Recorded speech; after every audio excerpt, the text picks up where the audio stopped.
Listen, I was real angry that morning. I think the weed is getting to him. Also, if you're getting angry smoking weed, what's laced in that weed, dude? What are you smoking, bro? You're smoking the sherm. Listen, I'm so fucking angry I could smoke some more.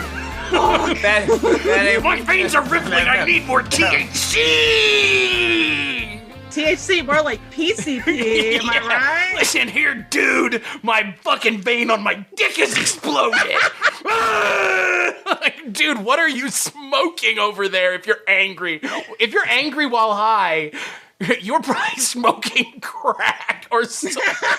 Is it green or is it white? That is the question.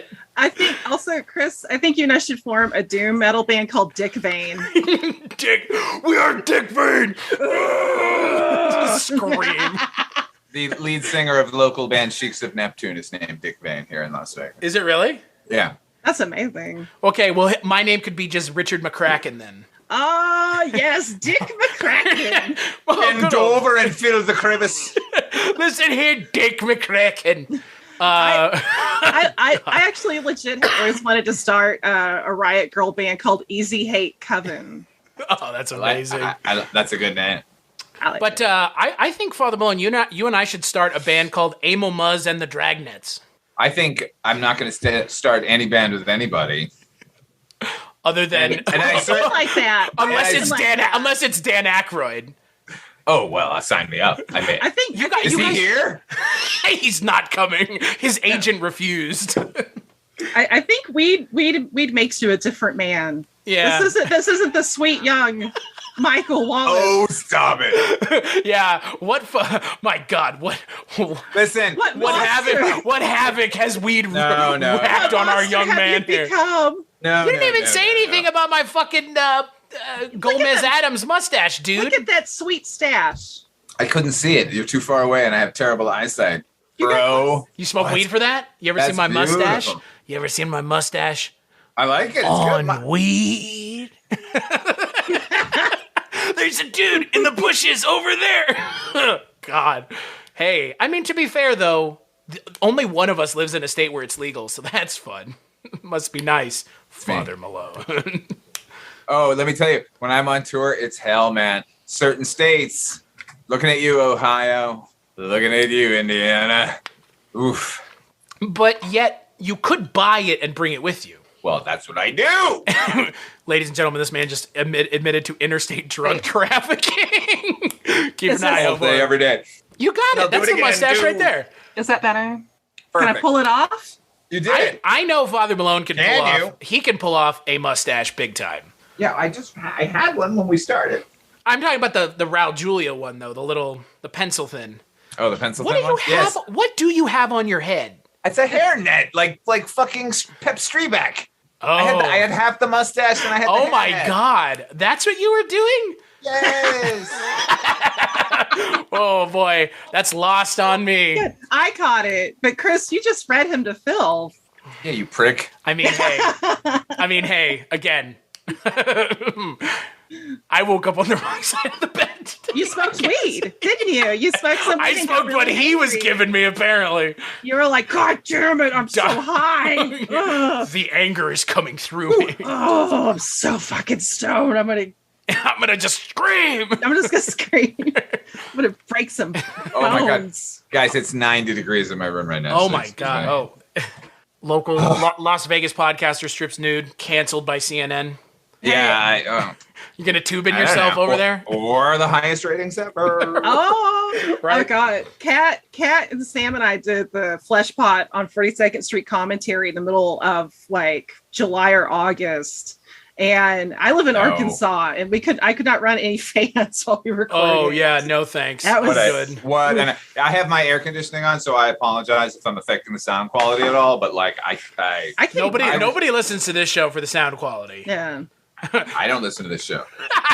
I don't listen. I don't even listen. I listen to this show because I have to, not by choice. But the sound quality is good. If you're listening to this show by choice, thank you. If not, fuck you. Are we recording? We are. We've been recording this whole time. Oh, what are you doing? I tried to intro us into Dragnet like 3 fucking times, and you no-sold me hard, bro. Here's how you do it, man. Dun, dun, dun, dun. That's it. Dragnet. The story you are about to see this summer is true. Only the names have been changed to protect the innocent. For instance, Dan Aykroyd. Ma'am. Is Sergeant Joe Friday. Tom Hanks is Detective Pep Streebek. I'm your new partner. There's a dress code for detectives in robbery homicide. Section 3-605.10, .20, .22, .24, .70, .80. My name's Friday. Take a lot of kidding about that? Almost never. You know the kinds of things that can fall into an industrial sausage press? Not excluding rodent hairs, bug excrement. I hate you, Streebek. You got a lot of repressed feelings, don't you, Friday? Must be what keeps your hair up. Police officers, ma'am. Why couldn't you have got here before that big, fat, stupid-looking piece of sewage breath stole my white wedding dress? Just the facts, ma'am. We need to ask you a few questions. Their job. You know, Friday, I think we finally found your look. To enforce the laws. This is shaping up to be a little more than just a series of simple robberies. And preserve the safety of decent citizens. Streebek! I found the snake! Sure, this city isn't perfect. We need a smut-free life for all of our citizens. Cleaner streets, better schools, a good hockey team. Dragnet. A new generation of courage. Thank God it's Friday! Just the facts, ma'am.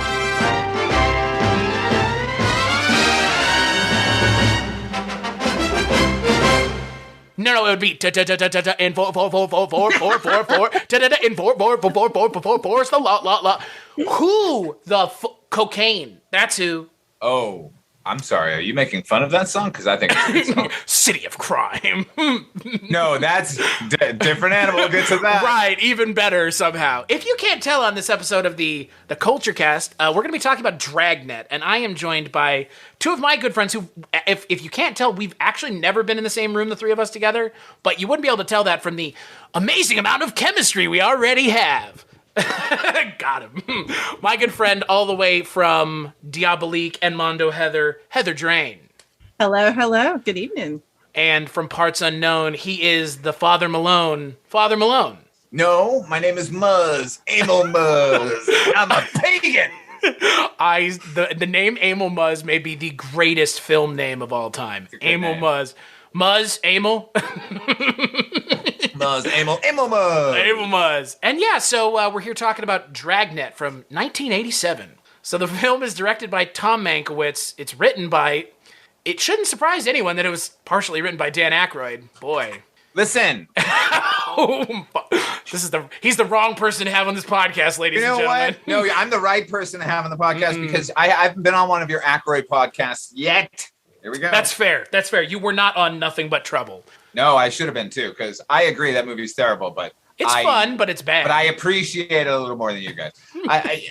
How you can like freaked all the way and Nothing But Trouble none at all is depressing. My humor, I think, skews a little bit closer to what they were going for in Freaked. Dan Aykroyd, it's more like a trip inside his horrifying mind.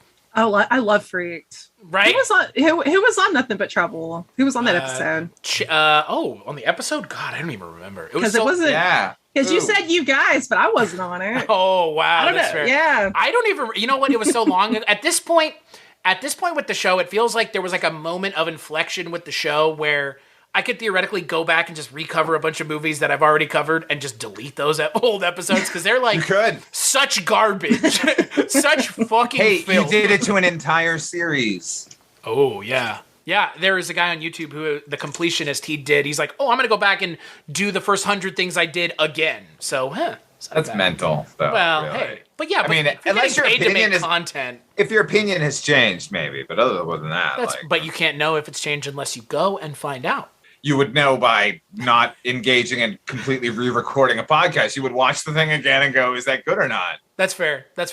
So Heather, so Heather, since you weren't here for Nothing But Trouble, how do you feel about Dan Aykroyd? Oh, I love Dan Aykroyd. Like I have always. I mean, I used to watch like old reruns of SNL when I was real little, and of course, like a child of the '80s, I grew up with Ghostbusters and Dr. Detroit. I love me some Dr. Detroit. Call him the doctor. God, that Devo song's so amazing. Oh yeah. No, I love Dan Aykroyd. I mean, come on. Nothing But Trouble's a lot. It's almost like It's a lot. it's as far as Dan Aykroyd has ever gone to like showing his true self on screen, I feel like. Yeah, I mean, we were talking about PCP earlier, and I feel like the two are connected in some ways. But no, I love Dan Aykroyd. I think he's incredible. I think he's can be very funny. I think he's charismatic. I got nothing but love for the Aykroyd. What about you, Father Malone? Oh, I adore Dan Aykroyd. From the ground up. Like one of my earliest memories was I saw the Way Too Young, the Julia Child sketch on Saturday Night Live as it aired, and immediately you're talking about the bleeding one. Yeah, right? yeah. And immediately like latched onto whoever that guy was, and then turns out made Blues Brothers and then Dr. Detroit and Neighbors and a whole bunch of movies that I saw on a loop as a kid. I adore Dan Aykroyd. I know that he, maybe lost his mind a little after Belushi died. Let's say that. And I think his output in the 1980s was spotty at best, because I think Aykroyd works best when he's got a really good partner as a writer. But I think for a stretch there from, say 75 till about 85, I think he was as good as you could get, sort of as a comedian. He still remains, to me, a really good comedic actor, regardless of what he's doing. And I don't like the vodka. I gotta say. I was like, wait, what the fuck are you talking about? I completely spaced. Oh man, that was a hell of a tangent. Okay. Does it make you too mellow? Is that as opposed to the is that what it is? Listen, lady. No. Yeah. It does. Truth be told. It's a real It's a real downer, man. Not like that. Relaxed. Not like that weed. Oh, and let me say this other thing about Dan Aykroyd. He and I share a deformity, a mutation. It's called syndactylism, where two of your toes are fused together on each foot. He has it and I have it, so I feel a special kinship with the man. Wow. Also, I realize you and I have something in common with the inappropriate childhood Dan Aykroyd memories. Oh, good. I'm excited. Yeah, because I remember, do you remember that sketch where he was talking about Titian, but he kept calling him Titian? Yes. It was like, Titian, swear to God. And as a little girl, I always tend to gravitate towards inappropriate things where my mother would be like, don't quote this outside the house. there was that one. And I loved I'd go around doing we wear tight pants that give us great pulse. Oh, yeah. The Verstrunk brothers. Yes. Yeah. So our bulges. Yes. So there's a lot of things. Yeah, I used to sing Super Freak too, and she'd be like, "Don't sing this if there's company."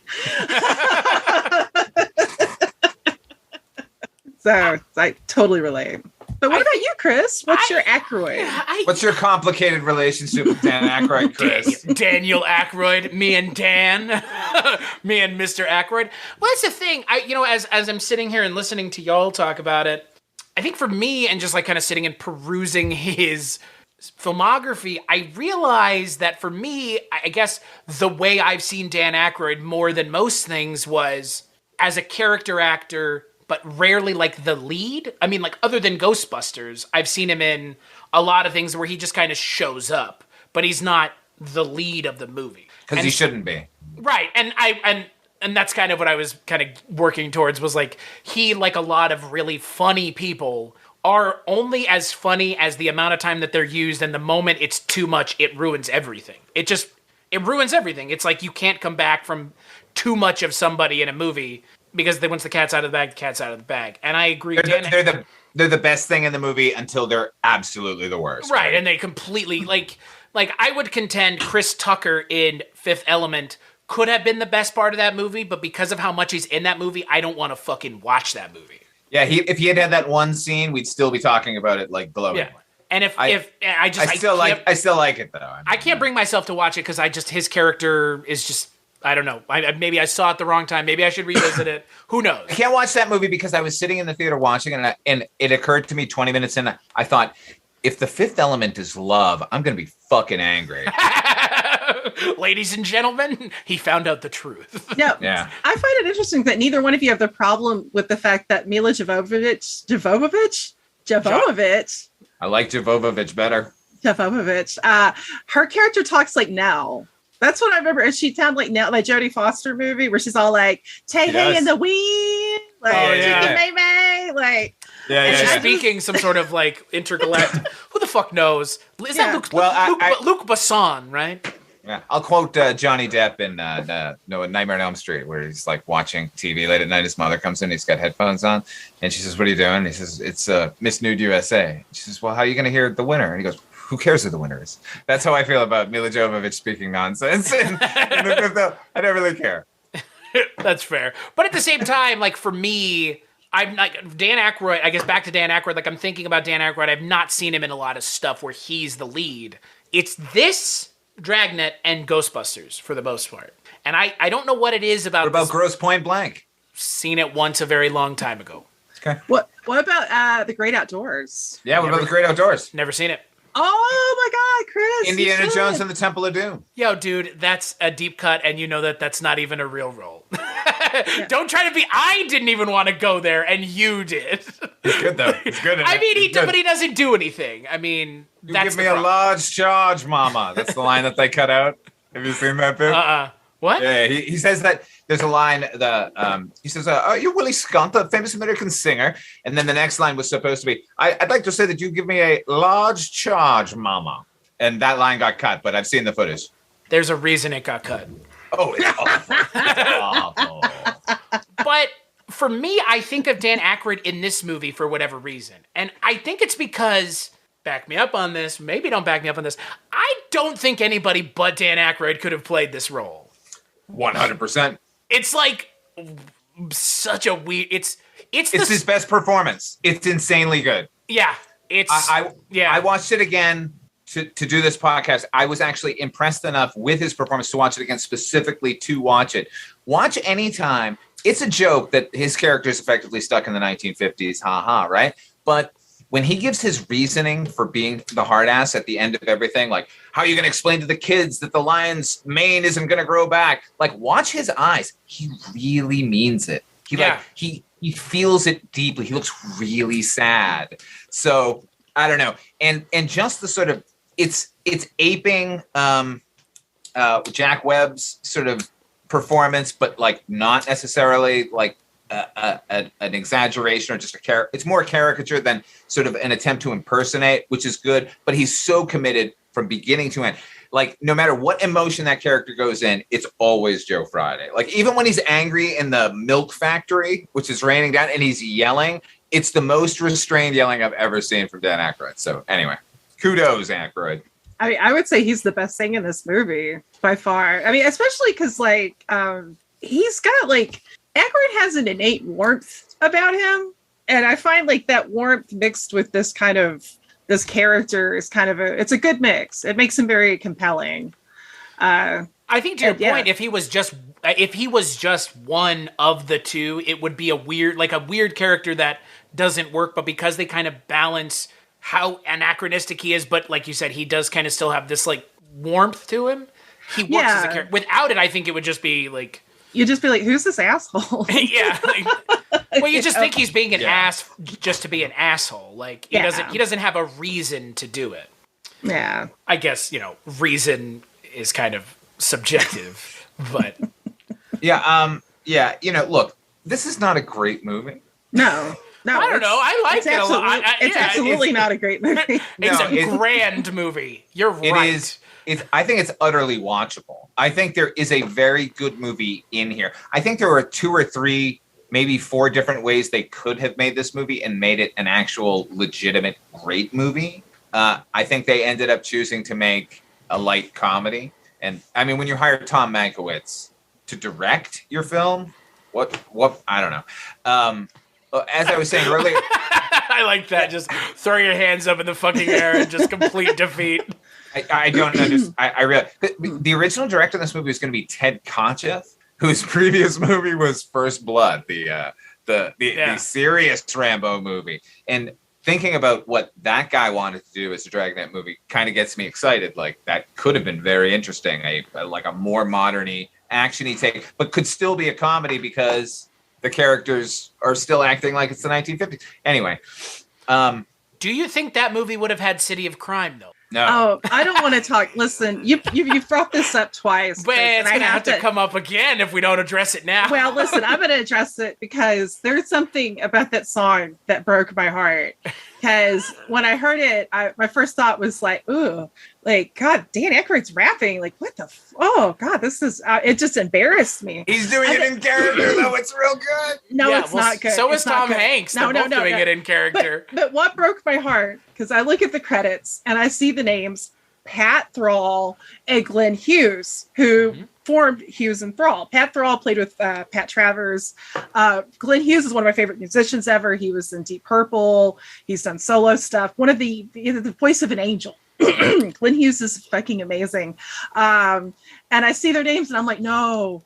Not my Glenn. What did you bastards do to my Glenn Hughes? And then I hear that voice and I'm like, oh, like, no. It's like seeing like one of your heroes get their ass grabbed by Jack Klugman on a fucking acid bender. It's not pretty. Wow. Whoa. I don't. That's very specific. I'm a specific. Have you girl, seen that? I've seen things nobody should have to see, Chris. That's fair. I mean, I've heard. Has Klugman touched you inappropriately? I've heard things that are horrible, like this song at the end of this movie. That song is. Did you guys watch the video? Did you watch the video? The music Have you watched video? the music video? Yes. I did. I I guess. Oh, children. No. No. Is it that good? Yeah, you should watch it now. Could you maybe share it here on the screen because it's. Oh, this is Oh man, we're embracing the medium here. It is a rare treat. Treat everybody. Is it a question I have for you before we watch it? Is it as good as that Ghostbusters 2 song with Bobby Brown? Why did a video? It is so much better. Wait till you see what happened. I feel uneasy. What we just watched, ladies and gentlemen, was Dan Aykroyd and Tom Hanks in short shorts kicking their legs around in a seductive manner. Very well, they were. Yes. No, I was not seduced. I was not an ounce seduced. Not one bit seduced. Well, there's still two of us here that could have been. Maybe even. Were you seduced, Chris? Look, Tom Hanks is a good-looking guy. He's a good-looking guy still, but man, we didn't even talk about Tom Hanks yet. He's great in this movie, right? See, I think Dan Aykroyd's more attractive than Tom Hanks. Agreed. If I had to take one of them to Pound Town, it would be Dan Aykroyd. Oh, whoa! I mean, that's fair.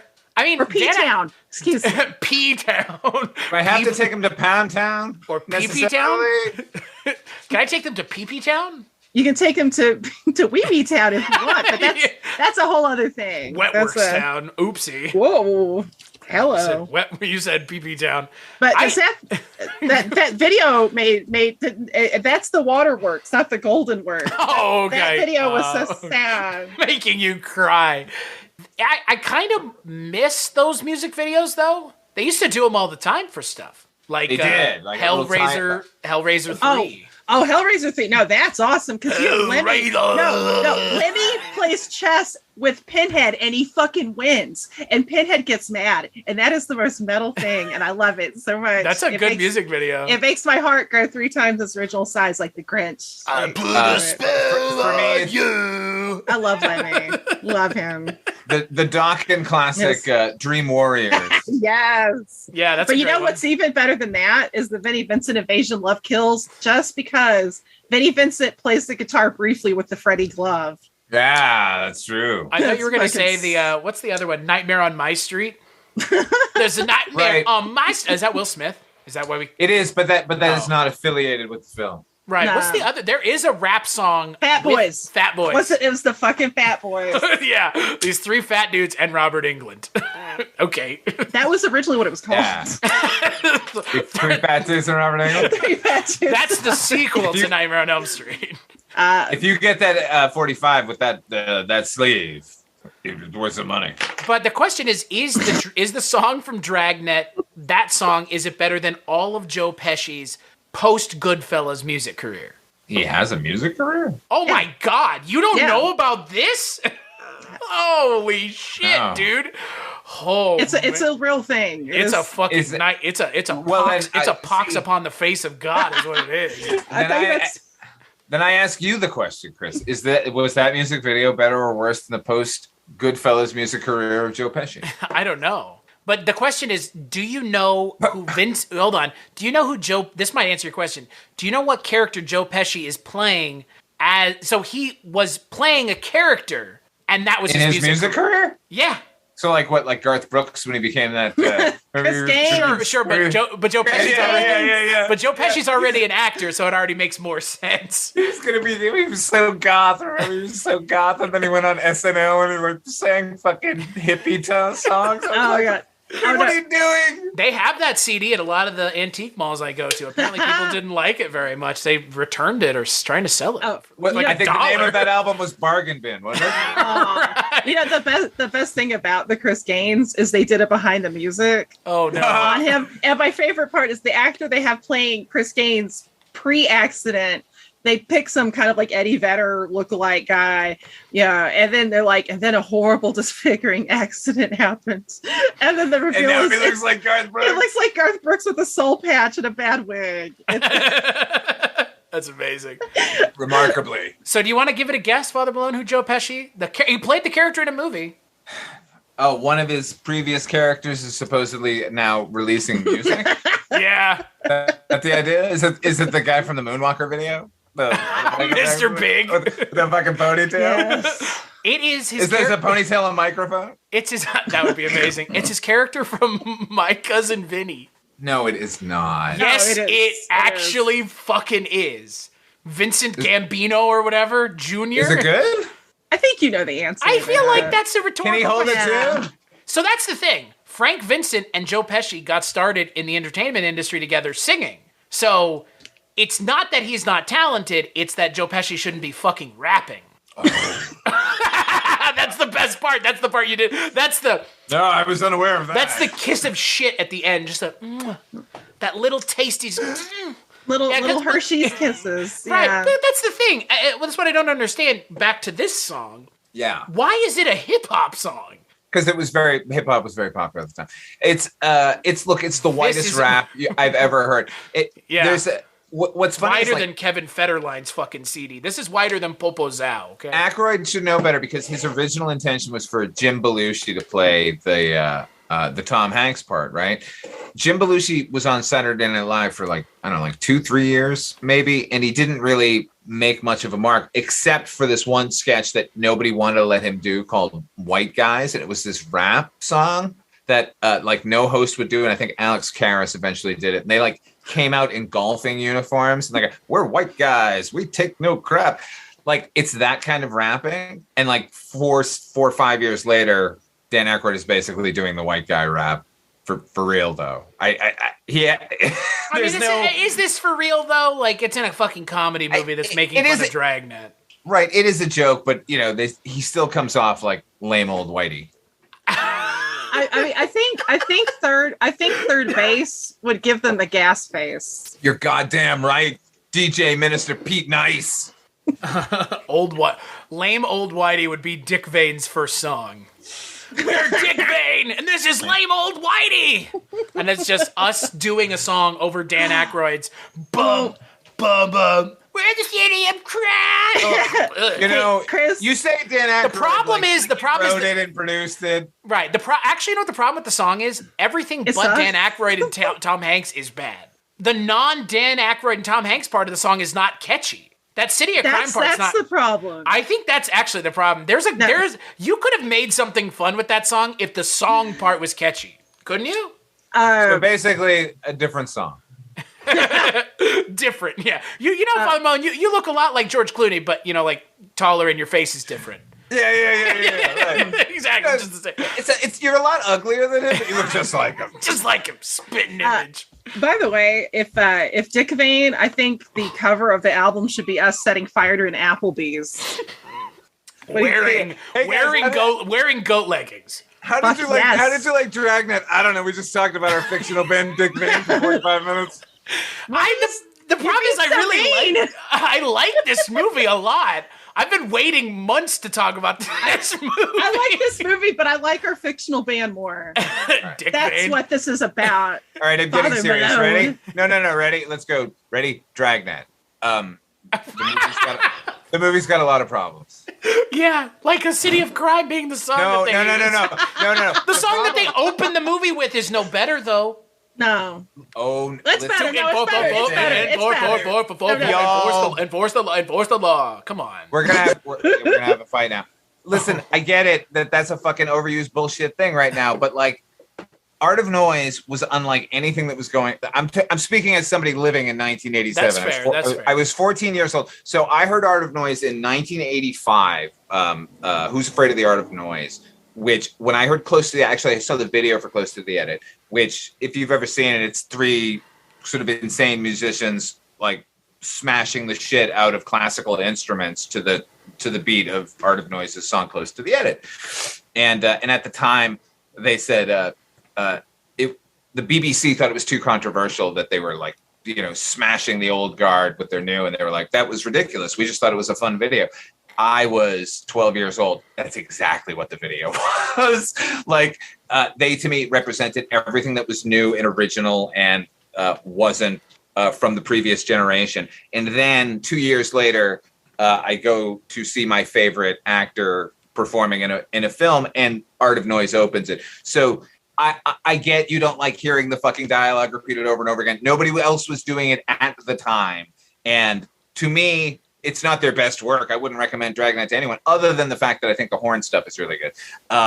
But personally, that song represents a lot more than just a shitty opening for a credit sequence. Sure, I get it. I mean, I like Art of Noise. Paranomia is great. Oh, I love Art of Noise. I mean, I actually confession. As a teenager that was exploring electronic music, I had a crush on JJ Zalek in Art of Noise. That's the kind of deep cut girl. You're the only one. I'm literally. But Father Malone just takes offense at the fact that the Dragnet song that they made is not good. Art of Noise. I'm very angry that you don't like it. I think it's also the weed that's making you angry. Listen. Anger weed. That's my Father secret, Malone's Mondo. Angry weed. I'm always angry. Yeah, right. So that's what you are world renowned for: your knowledge, your wit, your keen observation, and your sheer sweet anger. Yeah, true. Yes. It's unadulterated. Bottle that shit and sell it, dude. Unconcentrated. Unconcentrated. As I couldn't give it away. As his eyes shoot daggers at Chris for his Art of Noise criticism. I know. Yeah, dude. No. Apparently. Okay. I mean, I get it. It's not great, but I actually. I think without the end song, it might have been okay, but the fact that the film is kind of bookended by two of the worst examples of, like, the first song's it's not terrible, it's not great, but it's not City of Crime, an affront to music in general. Oh my God. Listen, City of Crime makes that Art of Noise song sound like, I don't know. Bohemian fucking Rhapsody. It makes it sound like the angels whispering in your ear. Like, don't even put the two in the same room together. Don't even put them in the same county together. So what you're saying, Heather, is if for some reason, for Christmas or your birthday, you were to receive a vinyl of City of Crime, you wouldn't listen to it. You know what I would do? You know what I do to the vinyl? Send it to me. I would send it to Father Malone. As opposed to doing whatever you want to do, destroying it, probably? Well, because if I don't, his anger weed will... Actually, I have one bad morning, and we're all blaming it on me and my weed habit. Because I'm gonna get some long voicemail. It's gonna be like, "God damn it, Train! I know you have that fucking album. Give it to me now. I will haunt your nightmares. That bitch, would never if you happen. Do not give me that. It would be a video clip. Oh, that's beautiful. City of Crime, heavily produced. Would it be you dancing to City of Crime? And then setting fire. I would be in the video. I'd be Pep Streebek. You'd be doing that little dance while you're setting fire to an effigy of me, being like, "This is what's happening to you, Heather, because you didn't give me that album. God damn it! You know I deserve that fucking album." What do you think's on the B side? What do you think is on the B side of that single? Art of Noise, Dragnet. Oh, really? Is it really? It's not the club remix. No, it's A Dragnet. City of Crime Club The remix. club remix. Oh my! I'm pretty sure if you play that backwards, like one of Lucio Fulci's Gates of Hell open up. I was going to say the club remix, aka Club Me Over the Fucking Head. This is not that bad, guys. City of Crime is it's pretty bad. bad. It's fucking pretty bad. It is fucking bad. It's Father Malone. It's up there with some of the worst like movie tie-in songs I've heard. I disagree, homeboy. What's worse? What's worse? What's worse, my dude? My dude. What's worse than City of Crime? Like genocide? Genocide. Genocide. Yes. But only that. No, come on. You know what? All right. No, I don't. I want you to tell me what's worse than City Wait a minute. of Crime. How am I defending City of Crime? I'm just here to defend the art of noise. Fuck the City of Crime. I don't know. You offered yourself up as tribute. It's not like I owned the 45 when I was 14. Oh, that sounds guilty. But could you own it now? That's okay. Question. It's not the weed, Chris. It's not the weed. It's the lack of Dragnet in his life. It's the PTSD from owning this at 14. I miss Dragnet. I miss it. Hey. Can we talk about the movie and not the fucking song? Yeah, that's fair. You want to talk about I want to talk about the movie. I want to talk about the sort of queasier nature of the movie. Oh, the here stuff we go. that no matter what, no matter how sort of detached I can make myself and just go, it's only a movie and they're just having fun. I can't get past, and that's the fucking interrogation scene. What is happening? Wait, first of all, wait, what do you mean is what is happening? Logistically, what is happening, and why are we cheering on police brutalizing this man in a room? Like, it's the greatest thing on, like, cut to Dan Aykroyd listening to the victim's screams from the other room and, like, smiling knowingly. What the actual fuck? I mean, he was just slamming his nuts in a drawer. Yes, and like, how did that even work? No, seriously, how did that even work? I'm sitting across the table from you. Are you asking the logistical way of slamming your nuts in a drawer? No, I'm asking how they did it in that movie. Oh, okay. You're sitting across from me. I have my balls, I guess, or somehow above my dick on top of my pants that the fucking drawer can get to it. And now the drawer, by the way, pulls out toward you, right? So even if you were to pull it out, I know where about to pass out sitting. I cannot listen to what you are saying. Statue. This has plagued me. How old is this movie? How long has this plagued years? you, man? This has been since 87? This is what I'm saying, yes! How did it work? You know what's scaring me is I'm picturing like giant door knocker nuts that are like kind of like lifting up. He has to the only way picks it would them up work. one at a time. Did he have elephantitis? Like, I mean, I get that guy was big, but like, was he that big? Also, Chris, I love how casual you said that earlier. Just like, yeah, he put his nuts in a drawer. Like, dudes do this all the time. They're like, hey, that's what they said. Well, here's the thing. But no, I'm not saying it that way. I'm more saying that in the universe of the movie, they don't really raise an eyebrow at it. They're like, give him the drawer. Oh yeah, you're getting the drawer, dude. Like, that's the weird thing. Where it's like, that's okay. Like you said, like, how is that okay? Well, and also, there's a flaw in the pan. What if a guy has the tiny nut sack? Heather Drain asking the questions we all want. Yeah, like this is why I will never get a Criterion Collection gig right here, because I say fucked up shit like this. If there's a Criterion Collection version of Dragnet, though, you should. I'll petition the three of us have. Well, to the movie will be playing in the background as we talking about nonsense. If I get offered that gig, I'm like, I'm not doing it without my brothers. Okay? I'm not doing it unless we're talking about dick vein. Dick vein, and the logistical nature of how one slams their dick in a drawer. It doesn't make sense. Was it his dick or his balls?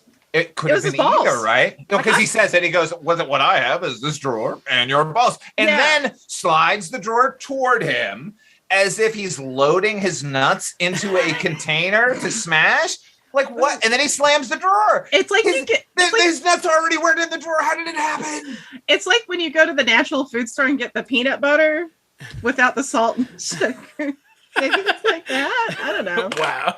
I don't understand why they were thinking it was a good idea to threaten him by slamming his nuts in a drawer. I don't understand why it was necessary to brutalize the guy at all. Like, hooray, police. Well, like when the rest of the movie seems to be kind of a takedown of police and police procedure, but in this case, it's like sort of reveling in the wrong part of it. Like, I think if in the 1960s or 70s you were to suggest that police were doing that would be the joke because no one would believe it. It was so ridiculous. In 87, we all knew it. I moved to Los Angeles like 3 years after this movie came out, and like 2 years after that, we had a big old riot because of this sort of behavior from the Los Angeles Police Department. So a little suspect that this was not only a joke in the movie, but like it's like a set piece joke. Mm-hmm. They make a point of it. Yeah, I have to say, I'm glad you brought this point up because I actually found out some trivia about the scene. I don't know if either one of you know. The original punishment was not. Are you okay? I can't even imagine what you're about to say. I know. Were you looking at somebody literally putting their nuts in a drawer and slamming it? Oh God. Okay. Anyways, sharing your screen. Come on. Yeah, rude. Fucking rude. I'm waiting to hear what you're gonna say. No.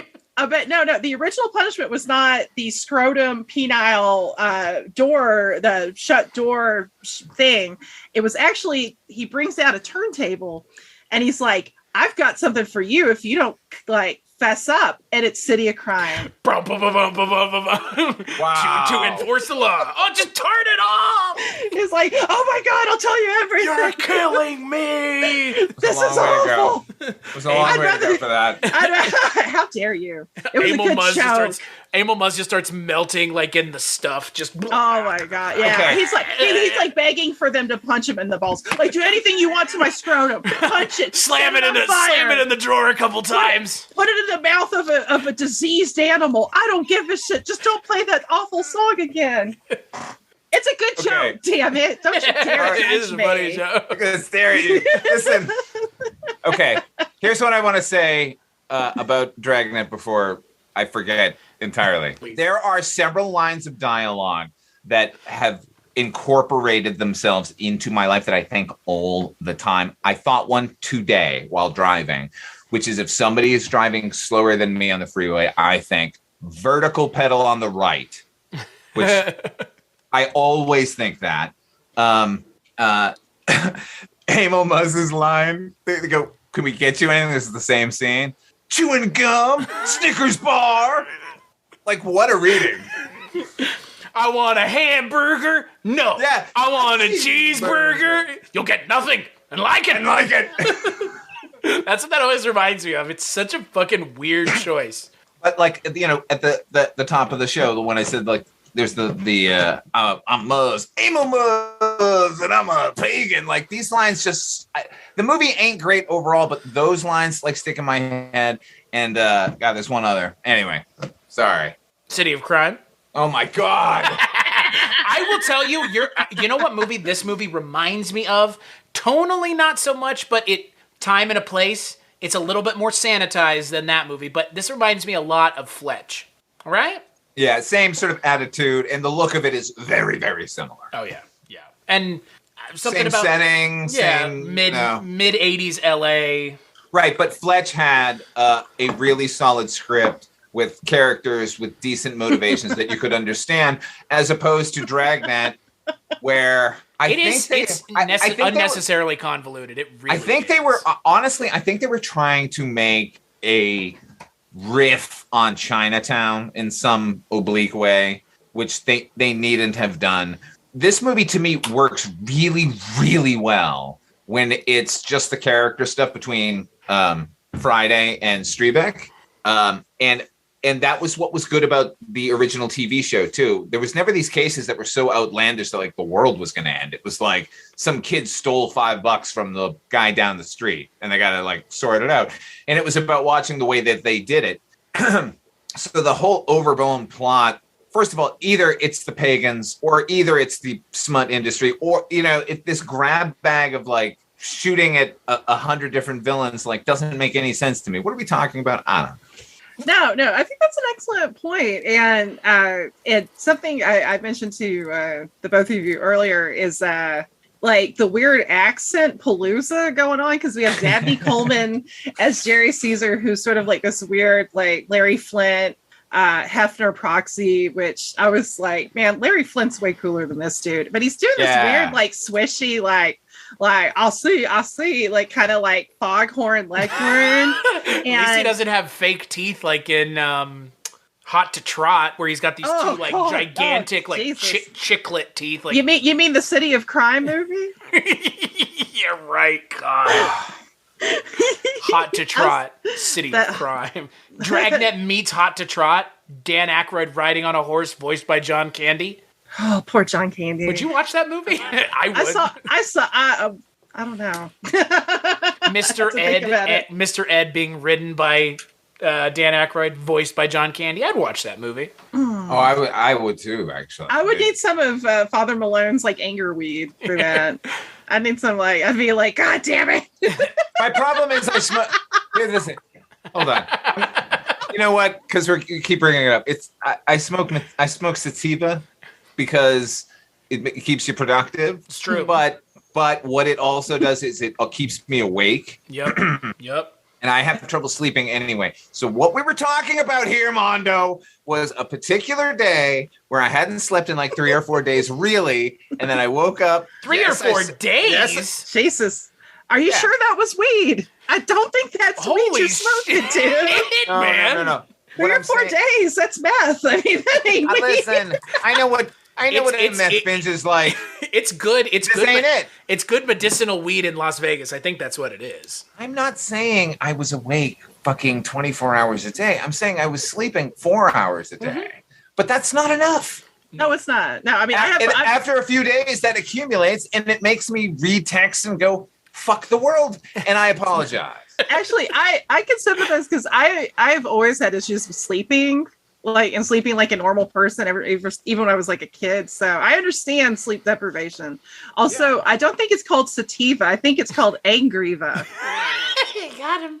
See, she's the one. She's burning your ass now, not me, dog. With love. With love. That's all right. From C to reach out. Have you ever reached out and touched someone? He smacks him upside the head with a fucking not legally. book. No, I'm joking. I don't know what the fuck that means. But back to Dragnet. What does that mean? Chewing gum, Snickers bar. Jack O'Halloran is kind of I think for me he's my favorite part of this movie. I call him Teets McGeets. What did you say, Chris? He's what part of this movie? He might be my favorite part of the movie. I hate him in this movie. Why? I just think he's so arch in a movie that's kind of arch in general. He's way too much, and it's not a problem with him. Like, I like him and I love him in Superman 2, and I think he's actually pretty good here. But like, he's one of the reasons I think the movie swings too far into the comedic. Like, there's not enough serious going on in this movie. I would agree. I could agree with that. Yeah. It's like I said this about like Paul Feig's remake of Ghostbusters. To me, the problem with that movie is that everyone's a jokester. There's no stakes because everyone's like cracking wise. That's one of the many problems with that movie. And yes, but to me that was the main one. Like, sure, yeah. Like, the comedy couldn't land because everyone was making a joke. Right. Like, this one doesn't suffer from that because I think Commissioner or Kirkpatrick there and fucking the villains are pretty villainous, including Jack O'Halloran. But he's kind of like, maybe it's not his fault, but like, lingering on his dopey grin for more than a second is maybe not the best thing. Anyway, what? I was trying to draw like a big thing of teeth. This is like, oh yeah, his teeth in the movie. That's it exactly. That's the. Like you know that. what? You could put that up, and Jack O'Halloran is in the house. If I had my druthers, I would recast him with the Barbarian Brothers. Just for shits and giggles. And I would, you know what? You're right. That would be better. It would work better. I would recast, even though I do like Dabney Coleman and Christopher Plummer, I would cast Anthony James as the porn magnet. Really? Because that would it would be amazing. It would make me happy. This is really more about my whims than anything else. And I would recast Christopher Plummer with John Goodman because he can do a Southern accent. Christopher Plummer's accent. 87 John Goodman? Hell yeah. I would recast it by simply switching those two roles. I would have made Dabney Coleman the preacher and Christopher Plummer the porn magnate. It would have worked better. Because the problem is, when I was watching it this time, the Dabney Coleman character, Jerry Butler, is that what it is? Jerry Caesar, not Jerry. Jerry Caesar. I don't know who's Jerry Butler. Jerry Butler. Well, Jerry Butler some guy in my family. My family's a Butler. No, anyway. he was a great adult actor. Legit. Right. Okay. I love Jerry Butler for reals. Raw talent. I'm in the porn neighborhood. So Jerry Caesar. I'm in the porn neighborhood, ladies and gentlemen. I always am. Right. The thing about the Jerry Caesar characters, it's clearly Hefner in that they kind of like are aping the like Holmby Hills Playboy Mansion and the bunnies everywhere kind of a thing. And he's dressed like Hefner, even though he's a little tackier. And then the lisp comes out, and like to me, that's the only sort of thing going on in the scene that's hinting at Larry Flint, and it's the easiest, lamest joke they could have gone with. Yeah, like the fact that after the assassination attempt, motherfuckers, he lisped. Yeah, when he spoke. Make fun of the paraplegic. Yeah, really lame. Who was a First Amendment fucking fighter, and literally, right? Yeah, and that irritated me. And also, yeah, it's like fuck you guys. Like, make fun of Hefner all you want. Okay, right? I was all in for making fun of Hefner, particularly because Hefner is always sort of thrown up this image of like wholesome pornography, and like if it's worth taking a satiric swipe at him. But again, this movie is not really interested in doing that. No. It's just another plot point. This movie is never interested in taking a swipe really at anything. It doesn't have a point of view, and that's its ultimate flaw. Like I would like to see Joe Friday take on the porn industry sincerely and see what happens. That guy versus them could have been interesting, but it's just another part of the machinations for a plot that ultimately doesn't make sense. Yeah. I think there's just too much going on. It's like you mentioned, there's the plot with the porno guys, there's the plot with the pagans, and then there's also the police commissioner. Yeah. That was weird and that really was like not the most fleshed out. No, that was like the most tacked on part, because she's so in love with Christopher Plummer. I mean, he's so magnetic. And then he just leaves her. Yeah. Because he wants the virgin. Can I mention a weird connection between this movie and another podcast I do? I do a podcast called Wolf and Raisin about Banachek. George Papard in 1972, during the second season of Banachek, he canceled the show. He quit because he was going through a divorce and didn't want his future ex-wife, to get any money. And that was Elizabeth Ashley, who's the commissioner in this movie. Oh, no shit. Yeah. Wow. What a jerk. What an asshole. I know.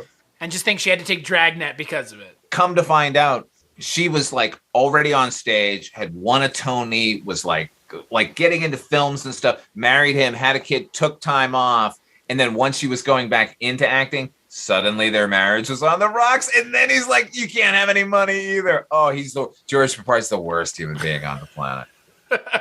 Hey, you're doing a podcast about him, and I do one about Steven Seagal, also one of the worst people on the planet. planet. Seagal's awful. Yeah, but at least Picard has some good output. I mean, hey, Under Siege 1 and 2. Yeah. Well, Under Siege 2 for one line, Rich. You're listening. the only line that he wrote, the only line that exists still. Jesus Christ. What are we not going to talk about? His amazing reggae album? Oh, Steven Seagal's reggae album. Remember that disgusting like sex song he did? Ugh. What was it called? I don't.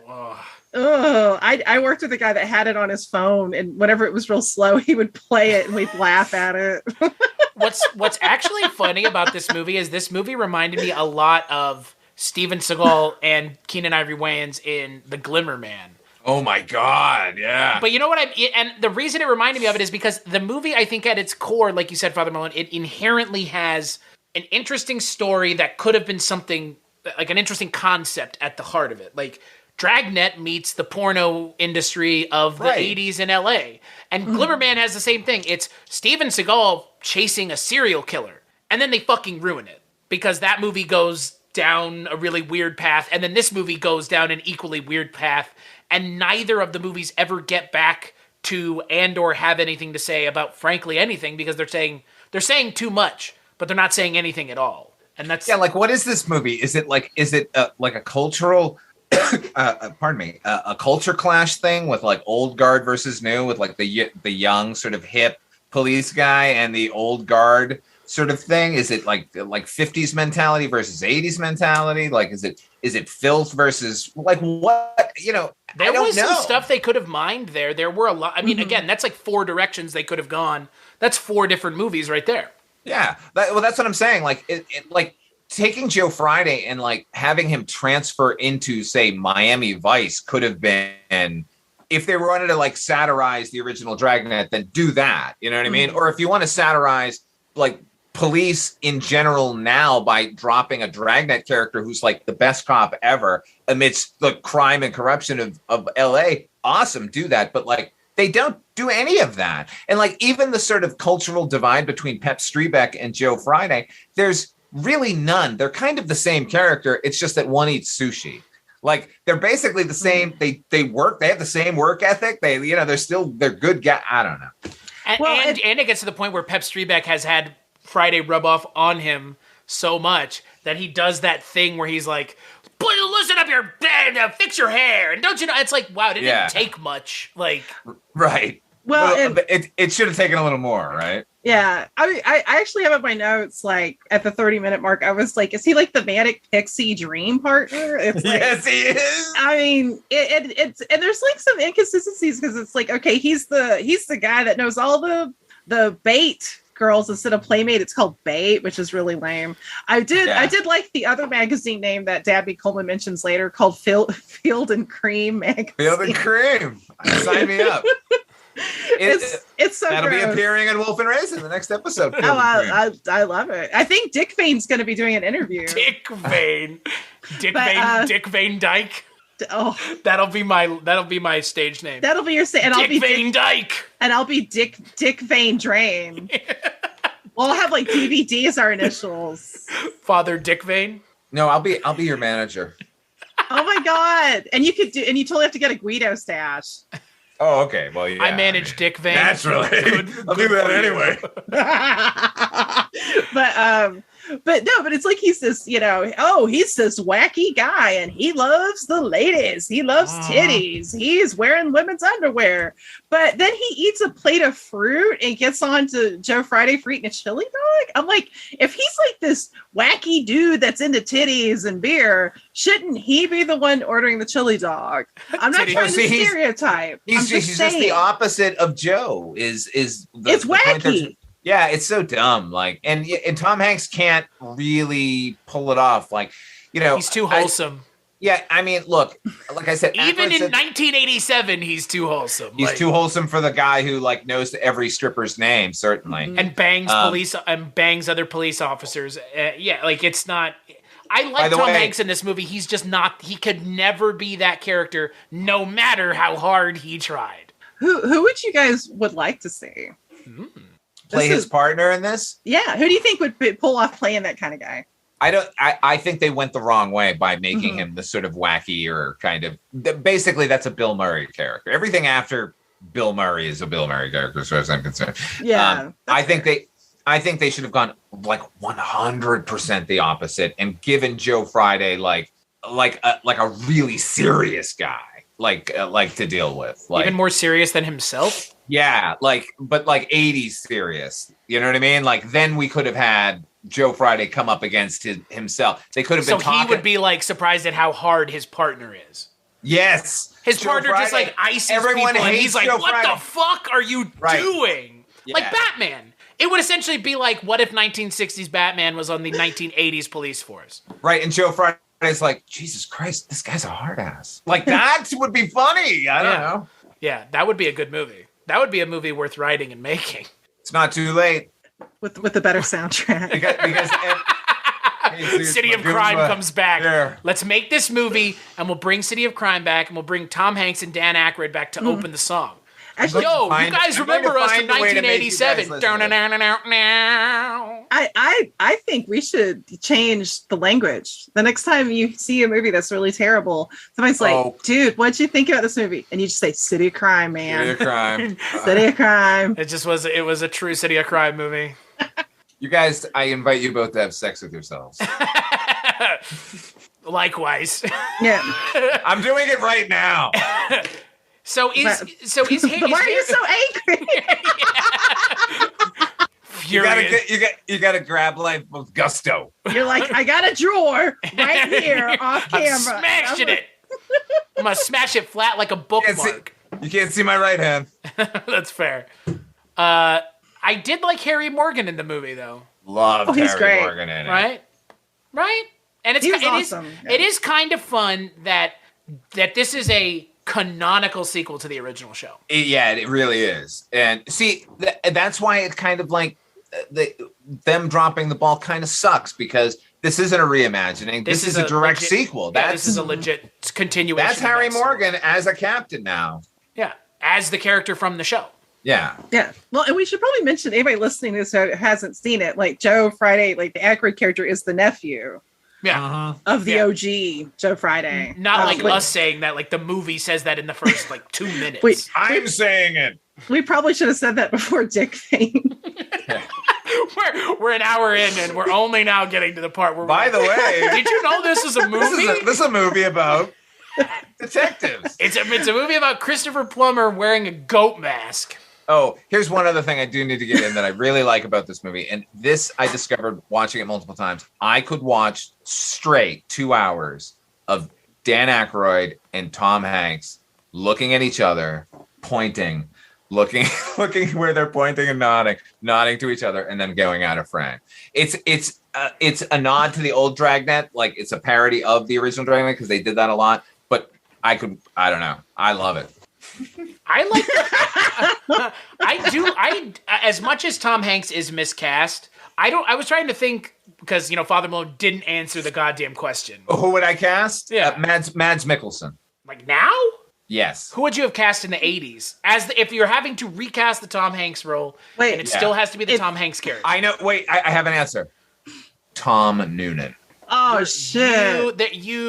Come on. Of Tom Noonan. Fuck. If it's Matt Nicholson, though, I changed my answer about Poundtown. Wow. I'm sorry. You're not taking my Mads to Downtown. He's mad for it. I'm trying to think who in the 80s was like a big deal. You Jesus fucking Christ. Sorry. Who was a big deal in the 80s that could have been Tom Hanks's like replacement? John Belushi. That's who obviously the part is written for. Jerry. Just like Spies Like Us was written for Belushi, just like Ghostbusters was written for Belushi. Like this was, Jim Belushi, no. No, Jim Belushi. No. But this was for John Belushi? Yeah, I guarantee you that this script originated with Aykroyd thinking, I'll be Joe Friday, you'll be my partner. And that's how it got written. So just them doing Blues Brothers again, but not Blues Brothers? Right. That's just my opinion. I don't know. I honestly did try and get my hands on some of the earlier drafts of the script. I couldn't. I could only get the shooting script, which doesn't help anything because by then Mankiewicz had already rewritten it. And I don't mean to sound like I'm coming down on Mankiewicz because I think he's a good screenwriter. Obviously, he saved Superman, and I think Man with the Golden Gun is next to a couple of others. It's a really good movie, but it's actually it's my favorite just because it's got Christopher Lee in it, and it's on an island, and there's a third nipple. But anyway, I like Mankiewicz. I thought you were going to say Hervé Villechaize is in the movie, and that's I love Hervé. No, he's a detriment to the film. What's his character's name? Forbidden Zone. Come on. Oh, yeah. Wow. Fuck yes. Let's talk about another scene in this movie that's so good, where randomly you can tell this must have been a reshoot, where Aykroyd is waiting on a corner and he gets accosted by thugs, and then he has to lay down the law with these punks. And the only ethnic characters in 1987 Los Angeles can be found late at night demanding your wallet so they can buy their own smokes. Well, and that's what the Asian guy in the group has nunchucks. He has nunchucks. The only thing that was missing is I'm surprised they didn't have a musical sting when he showed up going. That was like the only thing that would have made it even more racist than it already was. Right. But hey, Joe Friday knows how to use font. He knows how to use those. He knows how to use those nunchucks, ladies and gentlemen. He does until you get attacked with a barrel or barrel lid. A trash can lid. Oh God, that So, was. Yeah. Meanwhile, he's like smoking the whole time. Like, oh, that's cool. Like the fact that this movie sort of takes on the porn industry while very, very leeringly shooting the strip club scene is is a problem. I'm really taking this movie apart, but I do want people listening to know that I really like it. It's a breezy flick, and you should watch it. The whole pagan sequence is great. Like I never not enjoy that sequence. Just the facts, man. Let's make it quiet. Yeah. No, I mean, why do you guys hate the pagan sequence? No, that's like one of the best parts of the movie. Oh, okay, good. Somebody back me up then. Jesus Christ, they're staring at me. No, I mean, I feel like they could have, like, of course, it probably would have made it a lot toothier of a movie, but like, because you have like with the whole plumber character, kind of a hint at the whole moral majority being like the truly insidious thing, which was absolutely 100% accurate and very timely for 1987 or now. I was about to say or always. I feel or like. Always, right? But yeah, so it's just, but it's like, yeah, it's like, it's kind of, I don't know, it's kind of just weak. Like it's a little weak in that. I will say though, going back to Tom Hanks, I did enjoy him in this movie. Like I agree, like it's a little bit miscasting, but it made me actually kind of be like, oh man, I used to really like seeing this guy in movies before Forrest Gump kind of just, like, I don't know if you guys like Forrest Gump, no offense, but I fucking hate it. I haven't seen it as an adult. You are so lucky. I saw it as a kid and that was enough, but just the whole like, this seems like some melancholy shit to me. That's what it seems. I saw it. The last time I saw it was in the theater, and I liked it when I saw it. I mean, because I like Zemeckis' filmmaking style, even if the movie is shit. Like, there's something to see, sort of visually. Yeah, I think Tom Hanks has been good since then, though. I'm sure. But has he been interesting though? I think is a different question. Yeah, I think his performance in Saving Private Ryan is a lot better than his performance is overshadowed by all the spectacle of that film. But it's a really good performance. Do you want to hear somebody who thought that Dan Aykroyd had a good performance worthy of an Oscar nomination? Yes. Yeah, was that Driving Miss Daisy, right? No.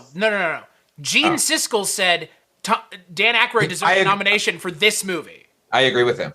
I agree. I kind of agree too. I read that, and then when I watched it again this afternoon, I that was in my head the whole time, and I was like, he's right. Like it is the most committed performance I've ever seen from him, and it's one of the most committed performances I've seen.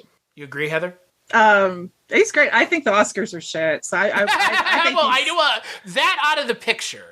That notwithstanding, because I think we all agree the Oscars are complete dog I love Aykroyd too much to give him an Oscar. He's better than an Oscar. Fuck that. Like it's all award shows are just like student council for people with money. It's bullshit. Support artists by giving them money so they can pay their bills.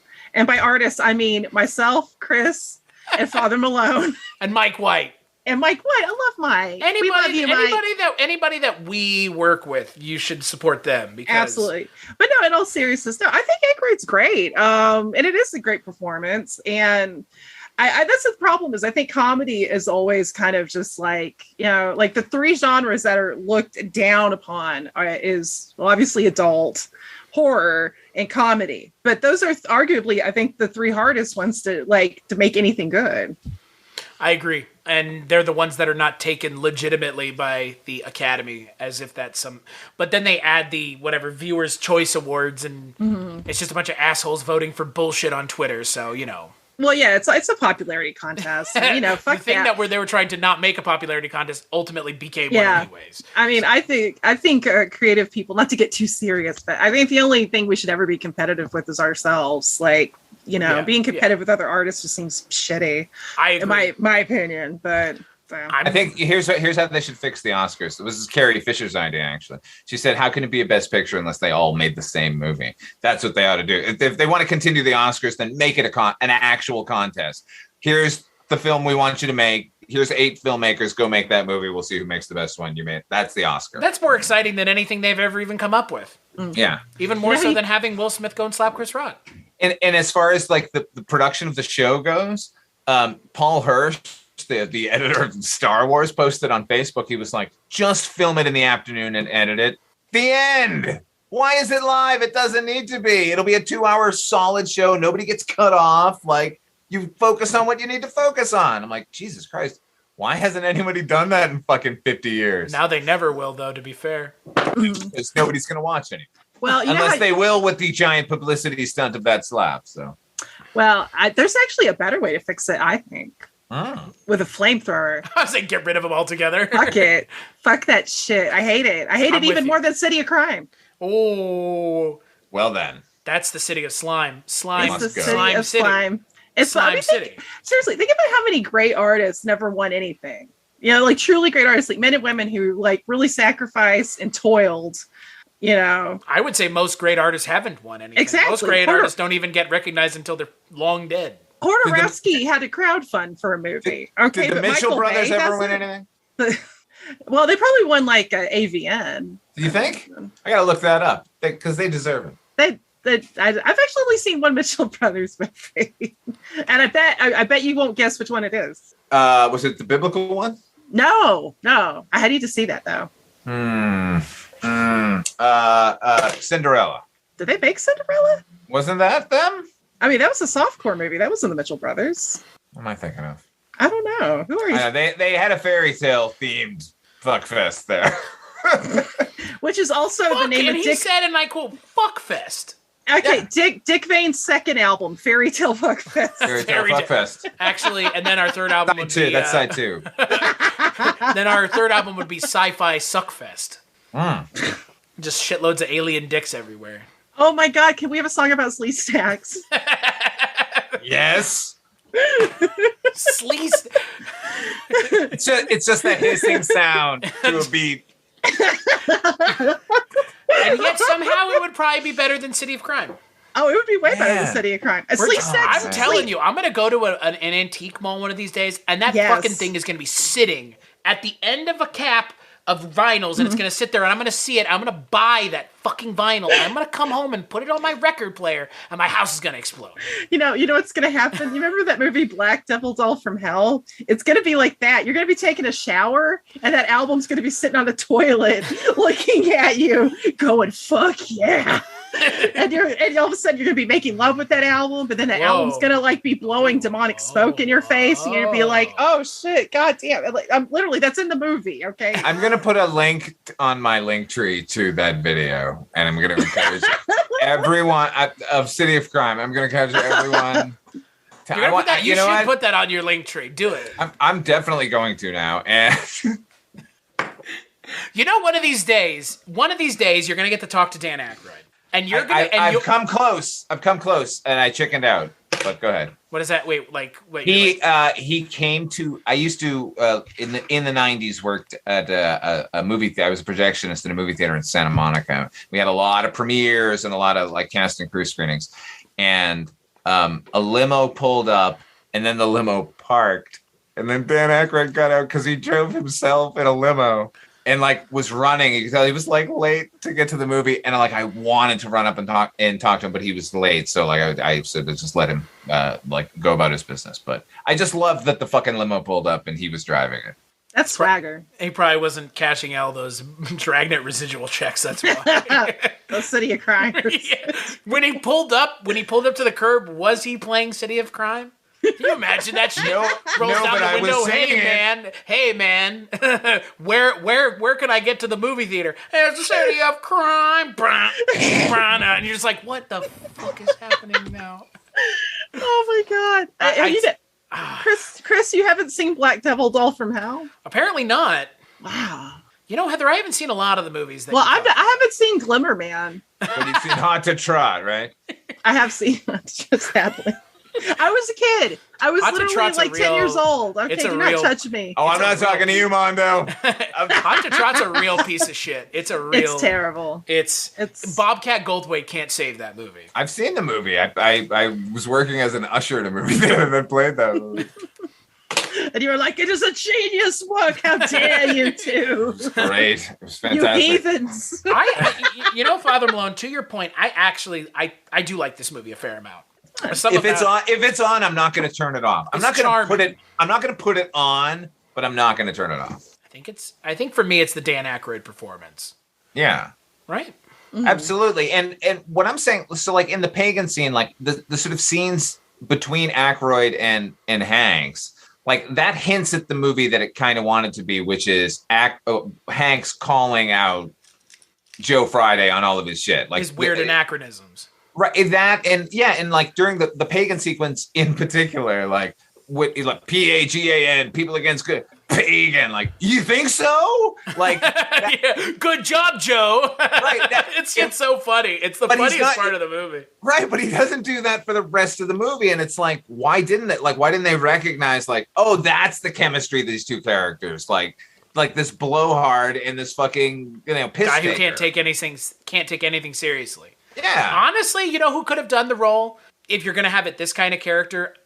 Maybe like Robert Downey Jr., like a young Robert Downey Jr. 100%. Oh God, he was so good in Back to School. Yeah, I love him in Back to School. Oh my God, they need someone with my favorite thing. They need someone with a little bit more edge than Tom Hanks, but not to the point where it's like unbelievable. You're right, and what's funny is I'm thinking of him in Back to School, Robert Downey Jr. Like the take a hike, you elitist fraternity scumbag. Like I believe how angry he is, and that transferred over to Dragnet would have been welcome. Oh my God. I mean, not to mention that scene where Keith Gordon's all depressed wearing black sunglasses. And he's like, so what's this look here? Are you are you blind? Huh? Are you deaf? Well, let's see if you hear this. And he like throws himself on the floor with his like legs up in the air. He's saying, do me? Like, yeah.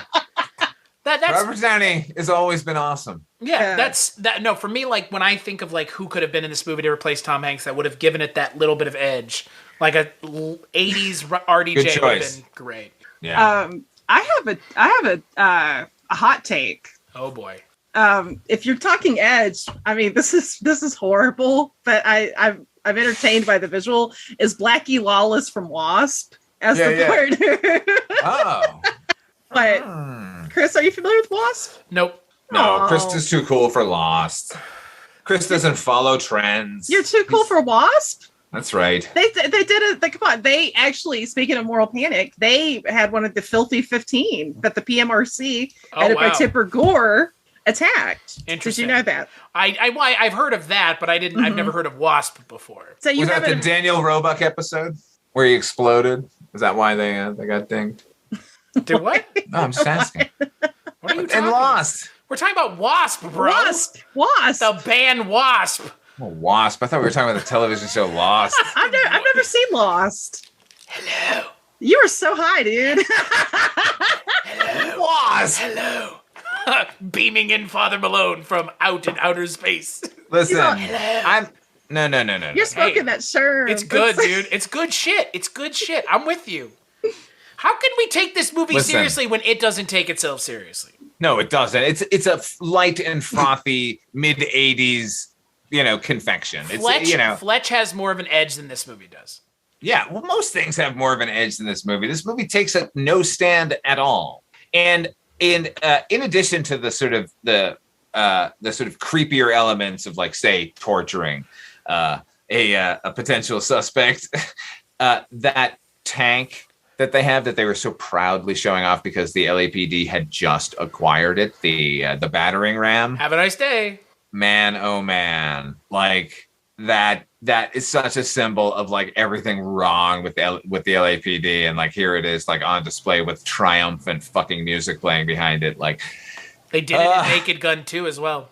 They did. And I get it. It was like a new thing, but like Jesus Christ, that hasn't aged well, let's say. No. I know their intent was good, but it hasn't aged well. It hasn't aged well, even more so that the LAPD in this movie's universe have a F-14 fighter jet as well. That was legit in my notes. I was like, LAPD plane? Yeah, question mark? What the actual fuck? Yeah. One of the stranger parts of this movie is the way the film ends, where Chris Plummer gets away, and then all of a sudden, there's just an F-15 flying next to him with Dan Aykroyd. What are they going to do? I think Dan Aykroyd Are they going to shoot him down? I guess so.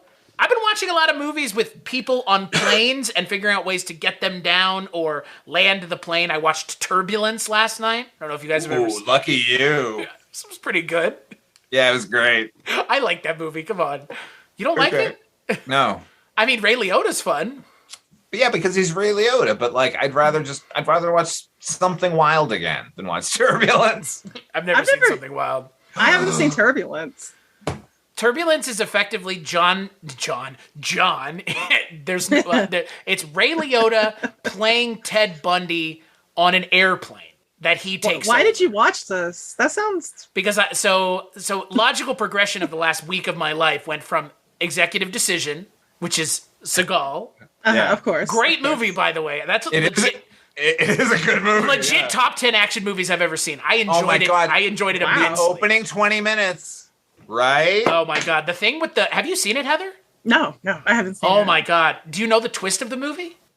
He's a woman? I don't know. What is it? I kind of don't even want to tell Heather that you need to watch Executive Decision if you don't know the twist. I probably won't watch it unless you have me like on. It's a legit like fun movie. Like it's it's a fun movie. You go ahead. It's Kurt Russell. It's Kurt Russell. This will make if you tell her the twist, you'll watch the movie. That's fair. So imagine a Steven Seagal movie where 20 minutes into the movie, the Steven Seagal character, actually played by Seagal, accidentally dies. Yeah.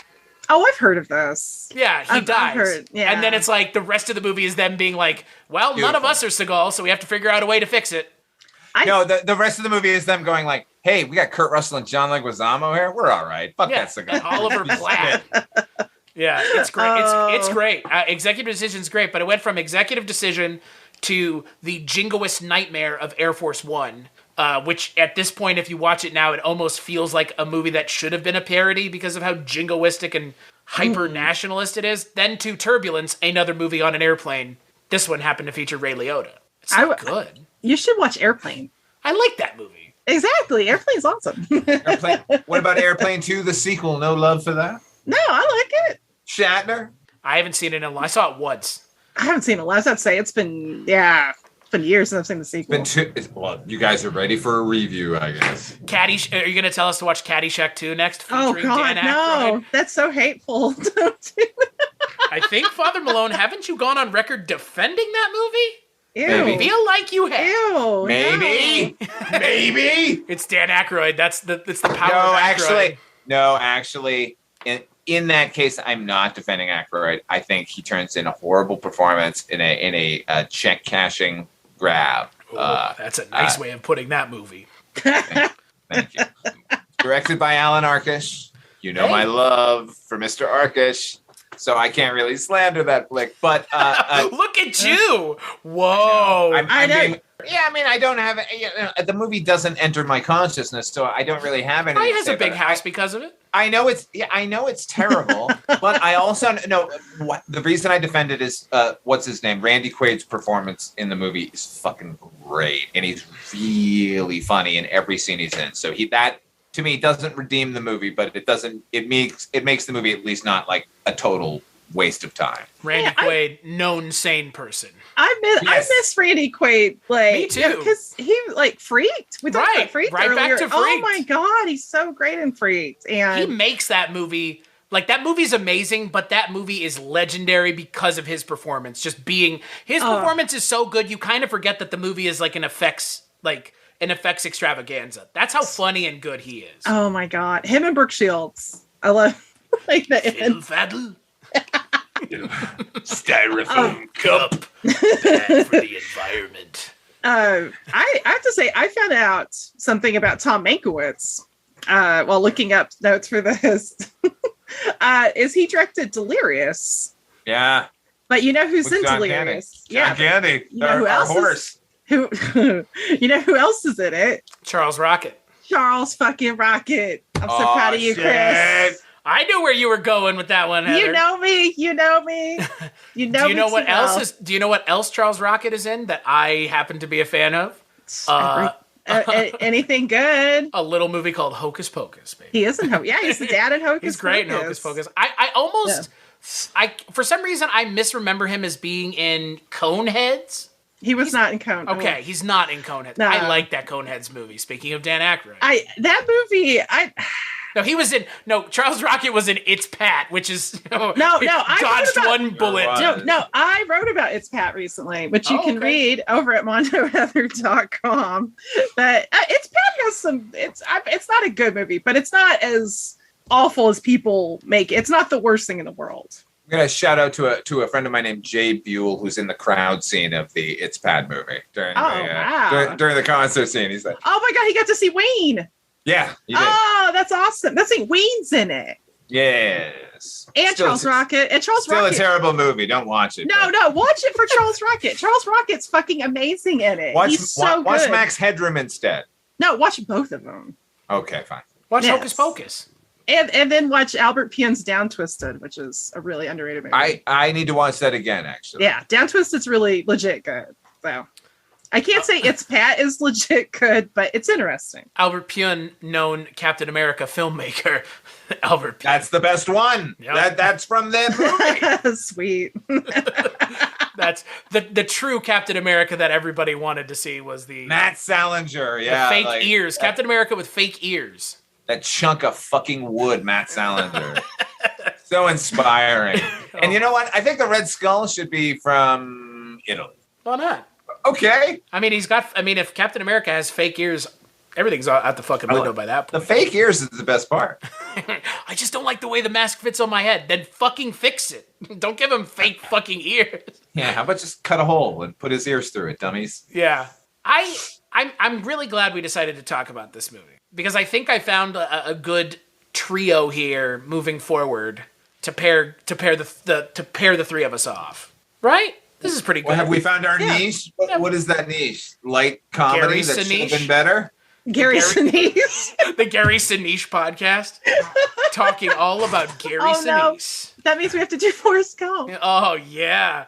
That should be the next movie we talk about is Forrest Gump. Fuck, no, please. Why not? I haven't don't want seen to it. watch it again. I don't want to watch it again. Life is like a box of chocolates. No, I love parodies of that in the 90s were just vomit-inducing. It's that movie. I'm going to defend the movie. Oh, God. Sorry, gang. Defend the sequel that never happened that featured him going into space with a monkey, because that's the interesting movie that we didn't get. No, I'm going to defend the movie that everyone saw because it was actually made. The scene in the film... book still exists, bro. Doesn't matter. The scene in the movie where he is about to be shipped off to Vietnam and he's gone to visit Jenny, and the party is going on, the Black Panther party. That scene. The moment where he sees Jenny being struck and it goes into slow motion and Hurricane by Bob Dylan is playing, that and his walk to punch that guy is a transcendent cinematic moment. I think even you can hate everything about that movie. That one shot, that one sequence makes that movie for me. I actually, the scene that I do remember from the movie. You remember that scene? Is that what you're saying? No, the scene I remember is when it was what's the actor who plays Bubba? Mike McKelty Williamson. Right. I remember seeing the scene that I remember was it was him and Tom Hanks on the Bubba Gump boat, and they were naked feeding each other shrimp. I don't remember that scene. I couldn't figure out if Heather thought I was going to joke about something or not, because Heather was like sitting there trying to figure out what I was going for. But yeah, there was a scene where there was like tartar sauce involved, and there was a lot of shrimp. What are you talking about? Oh, and then that may have been Forrest Pump My Ass. No, Chris. No, I remember that scene because they started playing "Lay Lady Lay" by Bob Dylan. Yeah, Forrest Hump. Nicely done, Mondo. Yeah. This ain't Forrest Gump triple export parody. Oh my god! No, that movie. I don't know. I found it very like emotionally exploitative. And, 100%. And the whole this whole thing where you're supposed to feel bad, like, Jenny should have loved him, and it's like, but he's got the mind of a child. It'd be like Kevin's, doesn't he? Whoa! Like, of course. What? Of course. I'm just kidding. Yes. Oh my god! He I mean, does. so what she's supposed to? Oh yes, I want to have Whoa.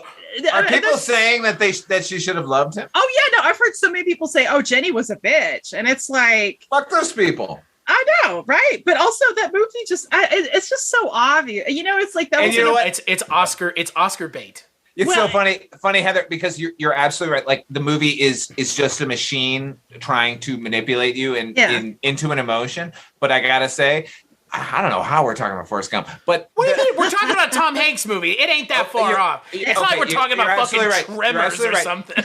Well, remember in a Serbian film, like what the fuck are you guys?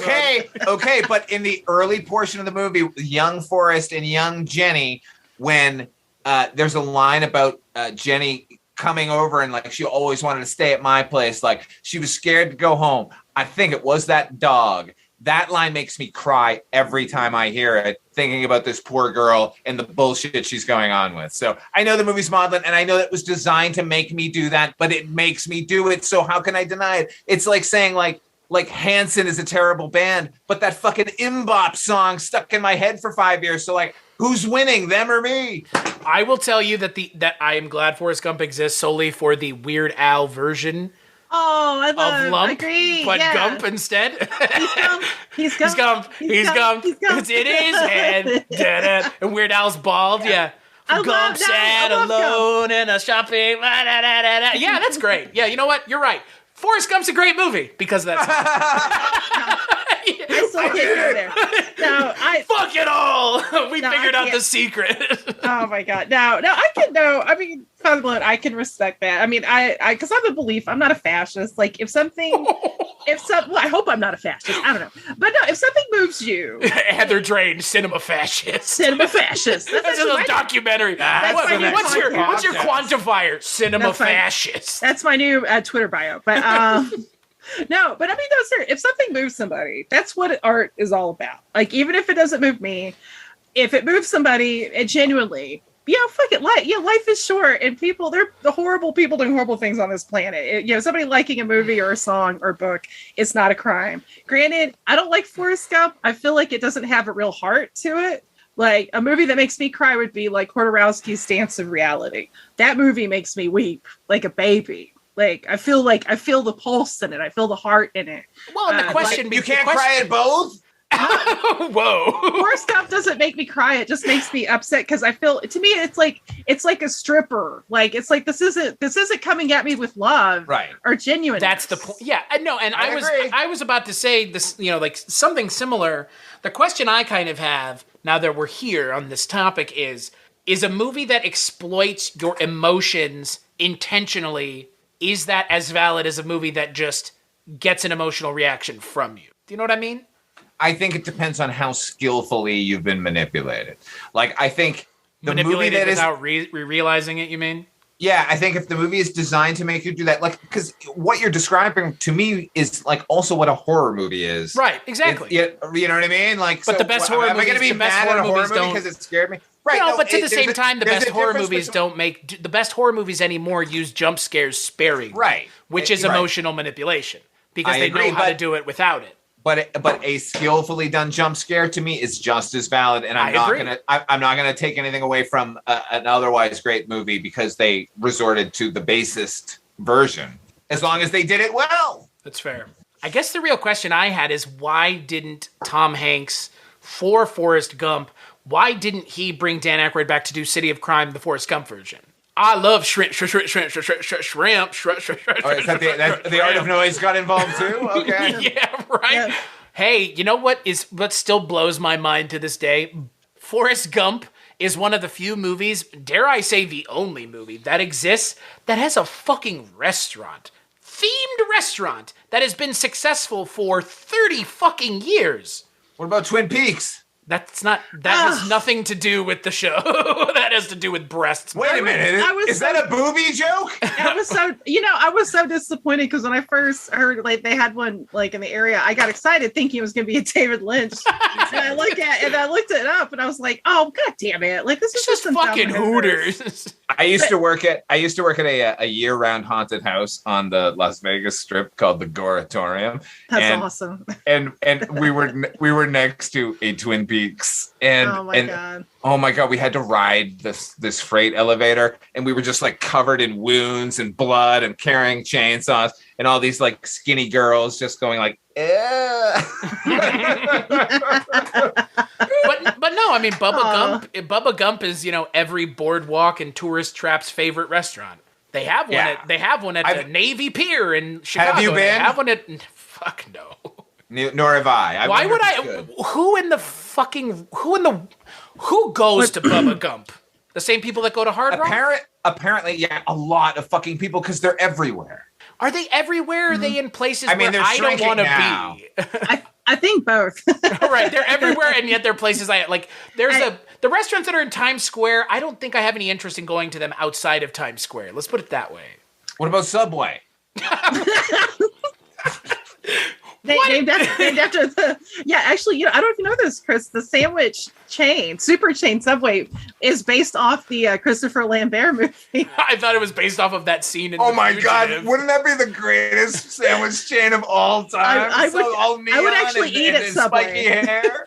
I would totally eat at Subway if it was like that. All your employees got to wear the wig that makes you look like Christopher Lambert. Yes. Subway. Oh. I mean, there is only one way to answer the question as to whether or not Bubba Gump shrimp is good. We have to find a way to all be in Las Vegas to go, because there is one in Vegas, I'm sure. It's true. Probably at the Planet Hollywood or the Luxors. I mean, if we're all in Las Vegas, that seems like a crime to not. No, Chris, on one go side, to Bubba Gump? Yes. Well, Rainforest Cafe may be more our speed. Well, okay, Rainforest Cafe is now where Goratorium was. Right. Oh, wow. We were sandwiched between a Twin Peaks and the Bubba Gump. You never ate at Bubba Gump, and you worked next to a Bubba Gump? No, first of all, they don't let you in when you're wearing a leather mask. Are you sure? It might depend on the kind of leather mask there, dude. Did it have a zipper on it? No, man. Look, I tried that one too. They weren't going for that either. Well, this guy's it's Forrest Gump, not Forrest Gimp, motherfucker. Yes, okay? it is. Unzip it. Life is like a box of chocolates. Shut your mouth, Gimp. Forrest Gimp would have been a better movie. I would watch that movie. Forrest Gimp. Why isn't there a porn already? Well, there is apparently a porn parody of Saving Private Ryan. It's called Shaving Ryan's Privates. Lovely. I mean, hey. I haven't seen it, but it makes sense. Right. Me either. I just know it's good. No, it's great. Yeah. It's a real good one. The best. And I refuse to rent this because it looked dreadful. But years and years and years ago, a friend of mine, my friend Shannon and I, used to go to back rooms back when video stores were sort of thing, and we tried to find we had a game who could find the most ridiculous title, and she won because she found one called "Dude, Where's My Clit?" Nice. A takedown of the patriarchy. Yeah. I know. And I she always won though. She was so good. She also found one called The Courtship of Eddie's Finger. Oh my God, I love that. What the fuck? I don't want to watch it, but I love it. The cover was literally just like a butt and a finger. You know what? I feel like the 90s was a really interesting time for porn parodies in America. Jurassic Pork, I mean, come on. Is that real? Yeah, it's real. Are they dressed like dinosaurs? They're dressed like pigs, coincidentally. Hey, you guys will appreciate this. I went to the Pussycat Theater, where there were still Pussycat Theaters in Los Angeles when I was living there. There was one in Santa Monica. And a friend of mine, it was a going away party. And he was like, I want to go to the Pussycat. And we're all going. It was a group of 10 of us. And the feature was a porn parody of Twin Peaks. Just coincidentally called Twin Peaks. Was it called what? What was it just called? Twin Peaks? Parentheses, this time we mean boobies. Yeah, right. That's the title of the movie. Yeah. Twin Peaks, parentheses, it's a booby movie. Oh, God. There used to be I don't remember the name. There used to be this older guy that worked in my department at my day job, and he loved Twin Peaks, the restaurant. He'd be like, oh, that's good food. Yeah, he also but he would say shit like Arby's was better than anything you could get at a New York deli. Which I don't eat meat. I don't eat meat, but I'm pretty sure that's are you vegetarian? I'm vegetarian. Well, technically, occasionally I eat seafood, so I'm technically pescatarian. But I'm mostly so pesky. Itabutu pescatariano. I like that word. I'm like a vegetarian, whatever. I don't know. I don't eat a lot of meat either. Are you a flexitarian? You're mostly vegetarian, but occasionally you may eat some meat. No, yeah, I guess I'm all red meat. I like that. Yeah, flexitarian. Yeah, I'm fucking swole. I'm fucking different, bro. Father Malone, we know what you are. What am I? Magnificent. True. You're down for the GF. That's what I've heard. The good food. Oh no, that's a lie. That's what GF stands for. Oh, are you gluten free? I am gluten. Oh wow, props. Initially I was merely gluten intolerant, but lucky me, I'm slowly creeping toward actual celiac. So I've seen it in fucking person. It's horrifying. I watched us accidentally poison Father Malone when he was here by accident. Oh, that's right. Oh my God, I had forgotten. See, it happens so often that was just another day. Oh, for see, me. See, that's okay then. At least I wasn't the only one that day. Oh no! You guys should not have felt bad at all. Yeah. No, they served me meatballs that had breadcrumbs in it. By accident. They were like pre-made meatballs. It's an insane. After we went through all the trouble ailment. of making sure everything else was gluten free. The sauce, the fucking noodles, and then it's like he's like dying, and we're like, oh shit, what the fuck is going on? He's like, I don't want to die in Lincoln, Nebraska. Don't bury me in your backyard. Guys, I don't want to make you think I don't like your food or anything, but I'm not going to be eating it at the moment because like my throat is closed. So I can't breathe, but your food tastes great, you know. It was good. See, but there you go. See, you win some, you lose some. So what do we have to say about Dragnet? Heather, what are your final thoughts on this glorious take on the original show? Here we go. I don't know if I call it glorious, but I think it has some bright spots. I think Dan Aykroyd's great. It is a relatively fun film. I think I don't mean to. The jokes that land are really funny. Like there are some moments I legit like they drive through like a whole stand of like stuffed animals and he's like, oh no, the Muppets. that was funny. So the jokes that land are great, but there's a lot that doesn't quite land. And there's a lot of like to invoke Henry Chinaski. There's a lot of obviousness that doesn't land. But honestly, as far as 80s like comedies, you could do a hell of a lot worse. Hot to Trot being one of those fucking movies. Or a film that Charles Rocket was in for 2 minutes. Oh God, what is that? Fraternity Vacation. I love Fraternity Vacation. Oh God, no, why? Oh yeah, I love Stephen Jeffries. No, Amanda Burse. Yeah, man. The cast is great, but the movie's complete and utter. It's awful. It's shite. It's the worst. It's fucking shite. That's a case of like in a crowded field of that type of movie. That cast was so charming that's the one I wanted to watch. Couldn't. Charles Rocket's only in it for 2 minutes, so he's in Earth Girls Are Easy. That movie's great. I love Earth Girls. I believe we've talked. We've talked about it. That was the three of us a long time ago. That was like 80 years ago. We were literally fetuses. The three of us. Yeah. Father Malone, what's your final thought on Dragnet featuring your favorite actor Dan Aykroyd? I think despite my best efforts, nostalgia colors my opinion of this movie because reevaluating it, it's very troubling. It's like Barney Miller, right? Like you couldn't make a movie like this anymore. You couldn't make a show like that anymore. That's kind of blasé with the cops. No, certainly not. I mean, look, I think it was, even at the time, that was to me the queasy element of the film.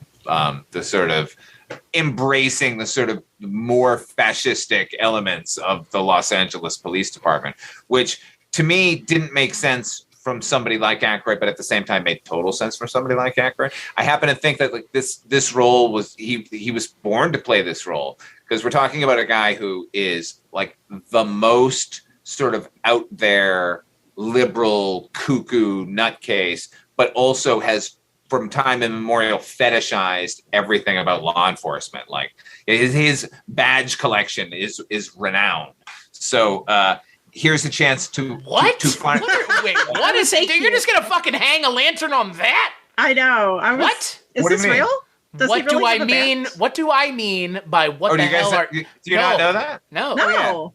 Yeah, Aykroyd is like deputized in I don't know how many cities him all and across something. the United States. Seagal and him and have something in common. No. Dan Aykroyd, and- lawman. I watched that show. But like him being deputized like that, I think that was people just going like, oh, we love you, Dan Aykroyd, let's do that for you. But I'm telling you, he would, no matter what city he was stopping in, would go to the local constabulary and say, could I purchase one of your badges? Because he has a massive police badge collection and has always sort of gravitated toward those sort of like signs and signifiers of like, authority. And so to me, I thought, I mean, I didn't think at the time because I was 14, but like when you look at it now and you think like, well, here's this guy who is both those things. What's he going to say? He didn't give a shit to say anything. He just was so happy to play Joe Friday. That's what I'm taking away. Also, it's a fun, breezy movie, and you'll enjoy it. I think again, I think we've all kind of said the very similar things. This show, it's Dan Aykroyd's amazing, but there's part of me that almost says this movie doesn't deserve his performance. He's so good, this movie doesn't deserve his performance because Correct. I would go as far as to say I like this movie a lot. This movie is a movie that kind of sticks in my head for whatever reason. Those goddamn goat legs. I own a Grinch costume, and the Grinch costume came with a pair of green legs that are furry. You've seen them, Father Malone. They look like the goat legs from Dragnet. I think we even said that when I was wearing that outfit. And that for me is like, it's weird that this movie, I think I know why this movie sticks in my head.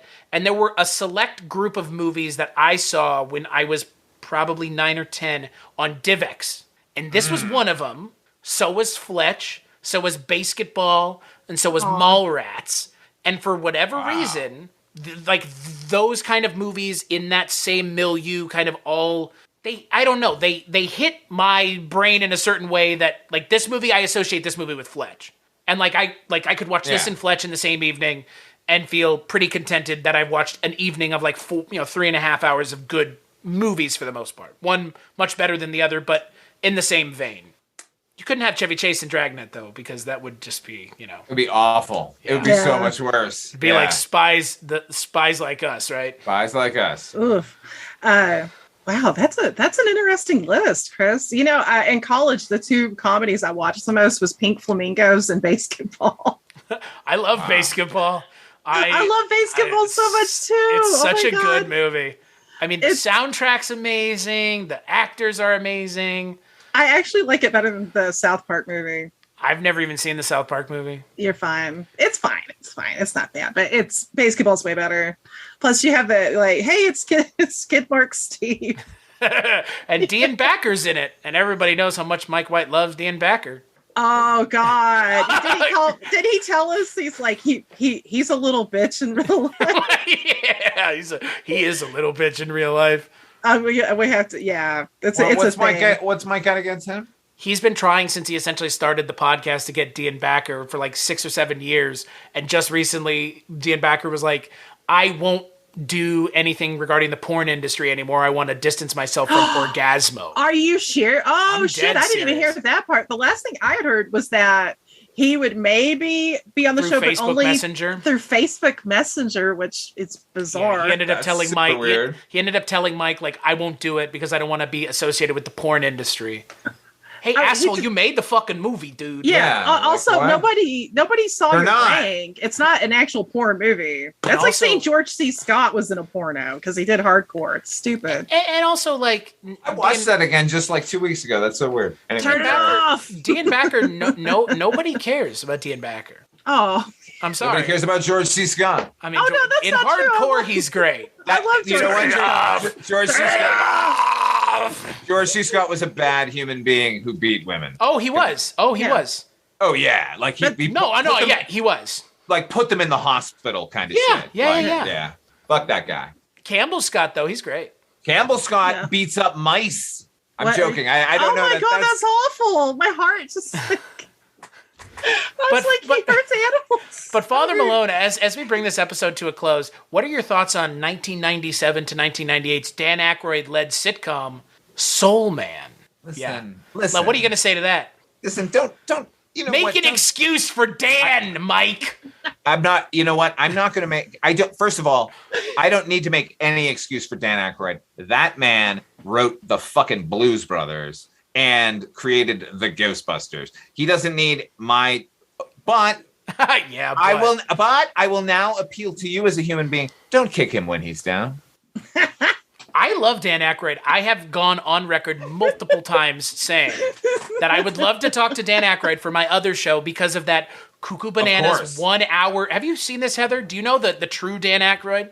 Dan Aykroyd sitting in a hotel room, chain smoking, talking about aliens and UFOs for 2 hours straight. You know, you're talking about him like he's a lunatic, but the fact is, we're all lunatics. Man. You have a show about the paranormal. I agree, but here's the problem: I'm not Dan Aykroyd. I'm not Dan Aykroyd. You have spoken more about the subject than he has. That's right, and I'm a lunatic too. I'm not disagreeing with that. I'm not. You just want him on the show. Hell yeah. But here's the problem.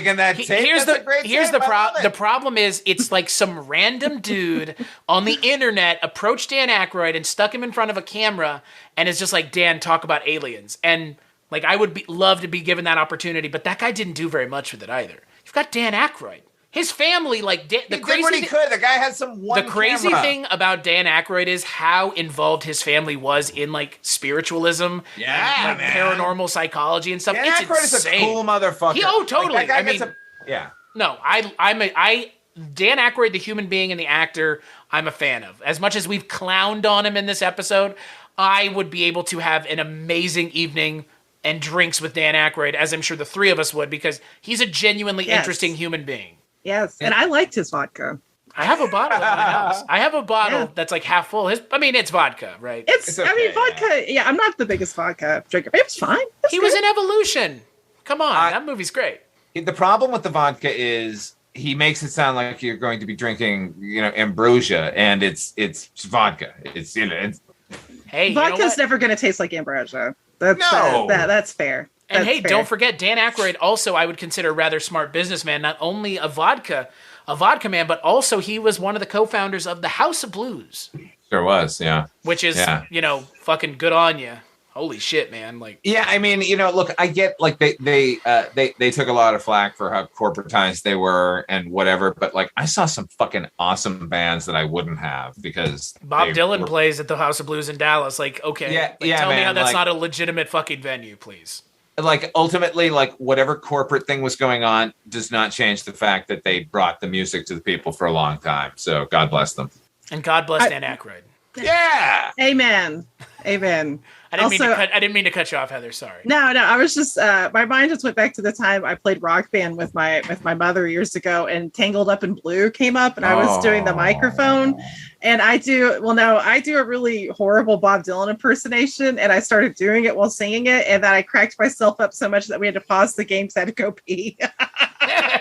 Wow. Because that song is really long. It's like a 7-minute song. Holy shit. I made it to like, I think almost the 5-minute mark. And after going like hee-haw for like minutes on end. I also scared the shit out of her when we did Beatles Rock Band because Helter Skelter came on. I was singing. Did you have blisters on your fingers? Oh, of course. But now I had started the phrase "make it witchy" while I'm singing it, and she was drumming, and she's like, "Oh my god, it's in the song!" And I'm like, "No," and she's like, "What's wrong with you?" I'm sorry. Yeah, and she read. Yeah, I love my mother. Speaking of music, and hey, Dan Aykroyd is the only Ghostbuster who was in We Are the World, so. That's true. God, love that footage. He looks so like it looks like someone just hit him in the head with a wiffle ball bat. They said, "Go." We are the world. We are all fucking high. What are we doing? Yeah. Yep. But hey, you know what? I think I can say without a doubt, "We Are the World" is a much better song than "City of Crime." Way to wrap it up. Way to fucking wrap it up. I like this movie. I'm down with this movie. The music is whatever, but everything else is great. Hey, here's my point. Like, think about Fletch. Think about Harold Faltermeyer's music. We? Think about that movie and the music from Harold Faltermeyer. That's all I'm saying. That's what this movie needed. It just needed something. Something the problem else. with this movie is not the music. There's so many things that are worse than the music. Sure. I mean, I have to agree. The with fact, that. Heather, you said it. The fact that like 70% of the jokes do not land to me is a greater problem than a novelty rap song over the end. That's credits. fair. Oh, that's fair. Yeah. No, but if you hadn't showed us that video, I would put City Crime at like the number 5 or 6 worst thing about this movie, and it's number 2. Hoisted on my own petard. Yeah, as they would say. That was rough, man. I've seen some shitty videos, but that's a good video. No, the video. I will say the video is video's good. The video's fun. Good, right? The video's fun. The video is fun. The video is better. The video makes the song tolerable because you're getting to see. Aykroyd is light on his feet. Yeah, he's a funny guy. Funny how? You know what else is clown? like? Am I funny to you? like he amuses us. Yes. Yeah, if he had stabbed somebody with a pencil, like Pesci did in Casino, in that video. Put Tom Hanks' head in a vice. Stuck screwdrivers in his balls.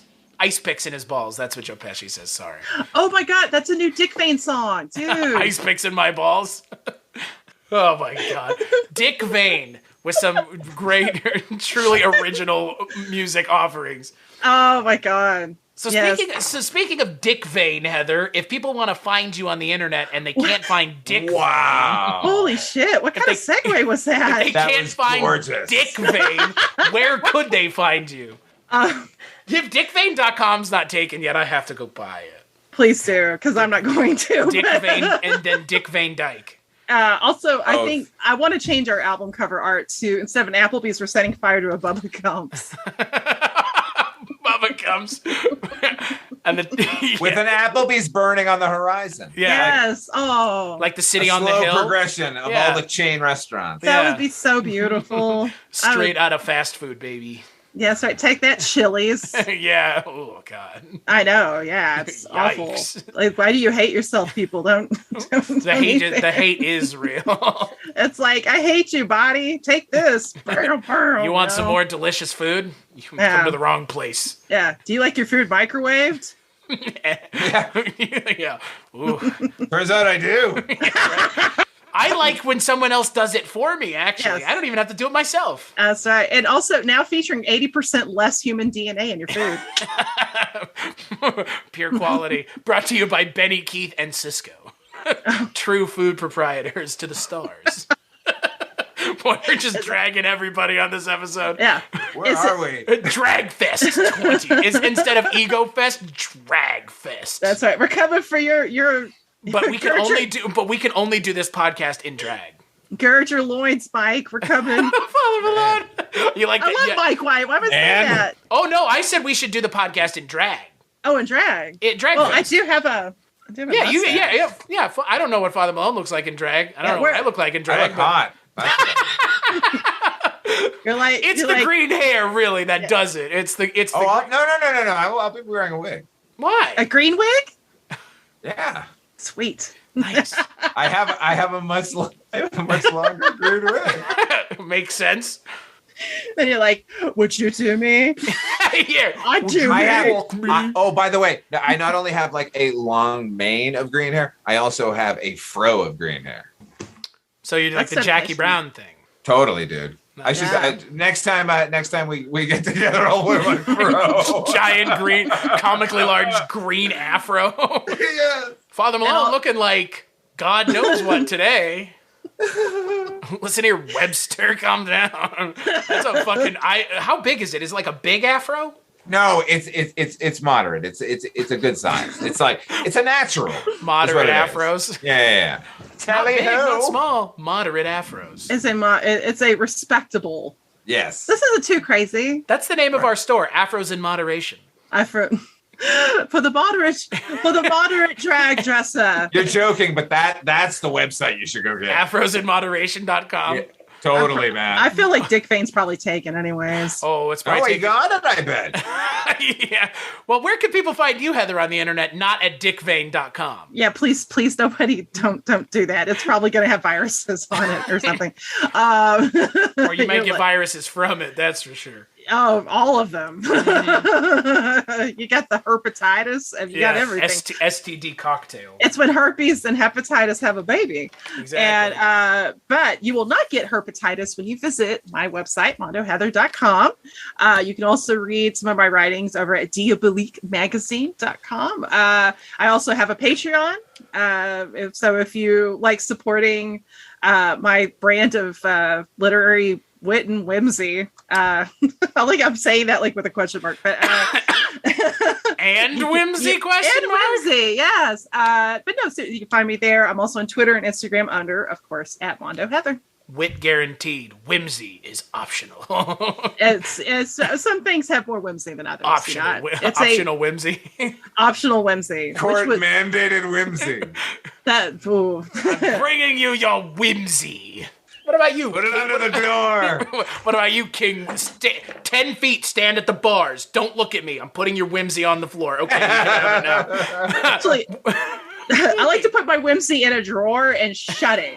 Really hard over and over again. I love the idea of the worst things in the world being associated with whimsy. Like, chain gang of whimsy. Yep. You cats are crazy. Yeah. Some might even say we're cool for cats, even. Oh, that's a good song. That is a good song. I'm a huge I fan. like that song. Where's Good Squeeze choice. at? What are they doing? Why didn't Squeeze do? Yeah, why didn't Squeeze do the music? Why didn't they do, Tempted by the fruit of Dan Aykroyd? Yeah. They don't need to sing that because we already all are. We are tempted by Dan Aykroyd's fruit. fruit of Dan Aykroyd. His big pears that he slams in a drawer.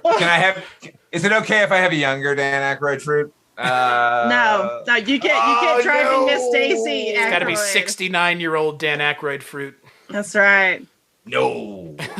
What about you, Father Malone? Where can people find you on the internet? Weirdly, you could find Father Malone at fathermalone.com. That is my link tree. You can find my show, Wolf and Raisin, the Banachek podcast. It's actually a video podcast.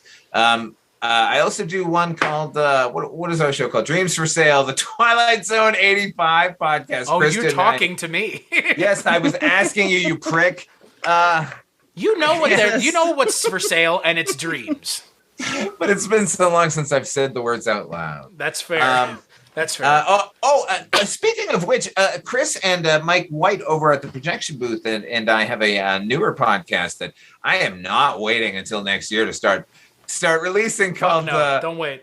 Yeah, called Midnight Viewing, the Night Gallery podcast, where Chris, Mike, and I take a look at Rod Serling's follow-up to the Twilight Zone Night Gallery, a horror-themed anthology from the early 1970s. That's where you can find me. Don't look elsewhere. I'm not there. Those aren't me. Those pictures were taken. I was very young. I didn't know there was film in the camera. And I said, stop, don't take that picture. In honor of Gilbert Gottfried, my favorite joke of his, the Kurt Waldheim joke. I was just standing in Germany in the 1940s, and who happened to walk past me? Adolf Hitler. Somebody came over to take a picture, and I didn't want to be associated, so I said, don't take that picture. Don't take that picture. Wow, that's horrifying. I mean, hey, rest in peace. Yes, God bless him. And the world is a little dimmer now without him. Man, we lost 3 in 1 year. You know what? Cut all that out. That is the worst Gilbert Gottfried impression ever. No, what is this? What is this? That's a bad one too. that was good. That was good. I can't do it. If I close my eyes and try hard enough, on the end there, it's good. Can I channel him? Do it. What is this? Just over and over again. Just over and over again. That's it. Yeah. Oh wait, did you ever see him on Midnight Blue, like Al Goldstein's show? There's a clip where he's like Al Goldstein's like he's like looking kind of like me right now, like he's laughing so hard he's red in the face, and Gilbert Gottfried said this whole thing about how pussy tastes like chicken. He's talking about Colonel Sanders. It is a riot. Do they get to finger looking good somehow? If not, could they not? Is there a bucket involved? Give him Eddie's finger. No. Oh, Is there a bucket involved? How many drumsticks can I get you? I'm just gonna say I feel like there's not a lot of courtship in the courtship of Eddie's finger. I disagree. That is a nuanced take on romance in the modern age. I mean, did he court the butt? Did he court the butt? Did he really court it? He maybe roamed around a little bit before plunging in. Speaking of plunging in, if you want to plunge into the shows that I work on, cstachu.com, cstachiw.com. That's my link tree. You can go there and find all the shows that I work on, including not pornographic things. I don't have one of those websites yet. I don't know. I mean, people would probably pay for it, but I'm not going to offer that. But there's nothing pornpornographic about cstachu.com, so don't go there if you're looking for. You should probably mention pornography a few more times. Right, porn. So people don't associate it with your website. Stop associating me with porn. I seriously thought you were about to promote your OnlyFans. I mean, I've decided to make an OnlyFlans page. Oh I love flan. Sign me up. Flan's delicious. Just be like me naked making flan. Wait, can I eat that? Hold on. But you better. Is flan gluten-free? Yes. Hey, only flans. It's coming soon. We're ending on a victory, folks.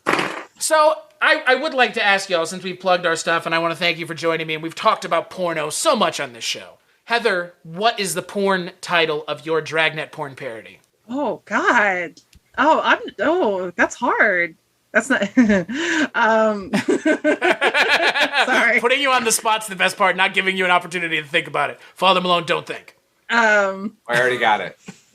Go to him okay, and come back Father Malone. because he's funnier. So that's not true. He's hilarious. And you're hilarious. Well, I don't know about that. I'm all right. I know I'm funny. I don't know if he's funny.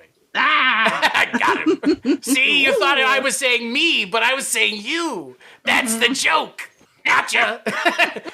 Oh, wait, I've got it. To penetrate and serve. Oh, good one. All right, Father Malone, hit me with it. Inhale Caesar. It's a niche porn about smoking involving Jerry Caesar and his girls. Oh. And Aykroyd and Hank's character frolicking throughout Jerry Caesar's pleasure palace. Interesting. Is that too much to come off the top of my head that I'm ready to make that porno? I know. That was out of the box. I like it. Oh, what about Dragnet? Would that also work? I mean, so here's mine. I'll pitch it to you guys. It's Tom Hanks and Dan Aykroyd.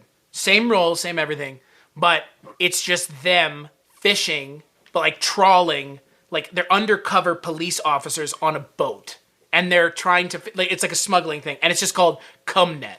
Cumnet? Because they're having sex all the time. And they're fishermen. They're undercover fishermen.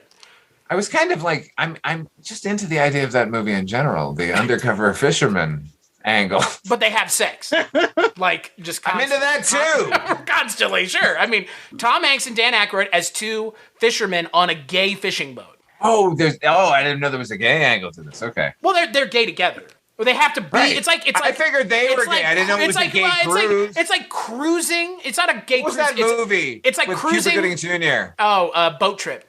Oh my God. It's like cruising with Pacino, but like with Captain Rick energy.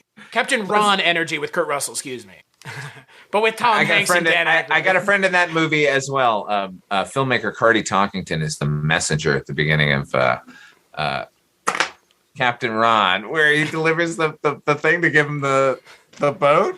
He's got one line. Martin Harvey, sign the line. I'm saying that so if Carty ever listens, he'll know I'm making fun of him.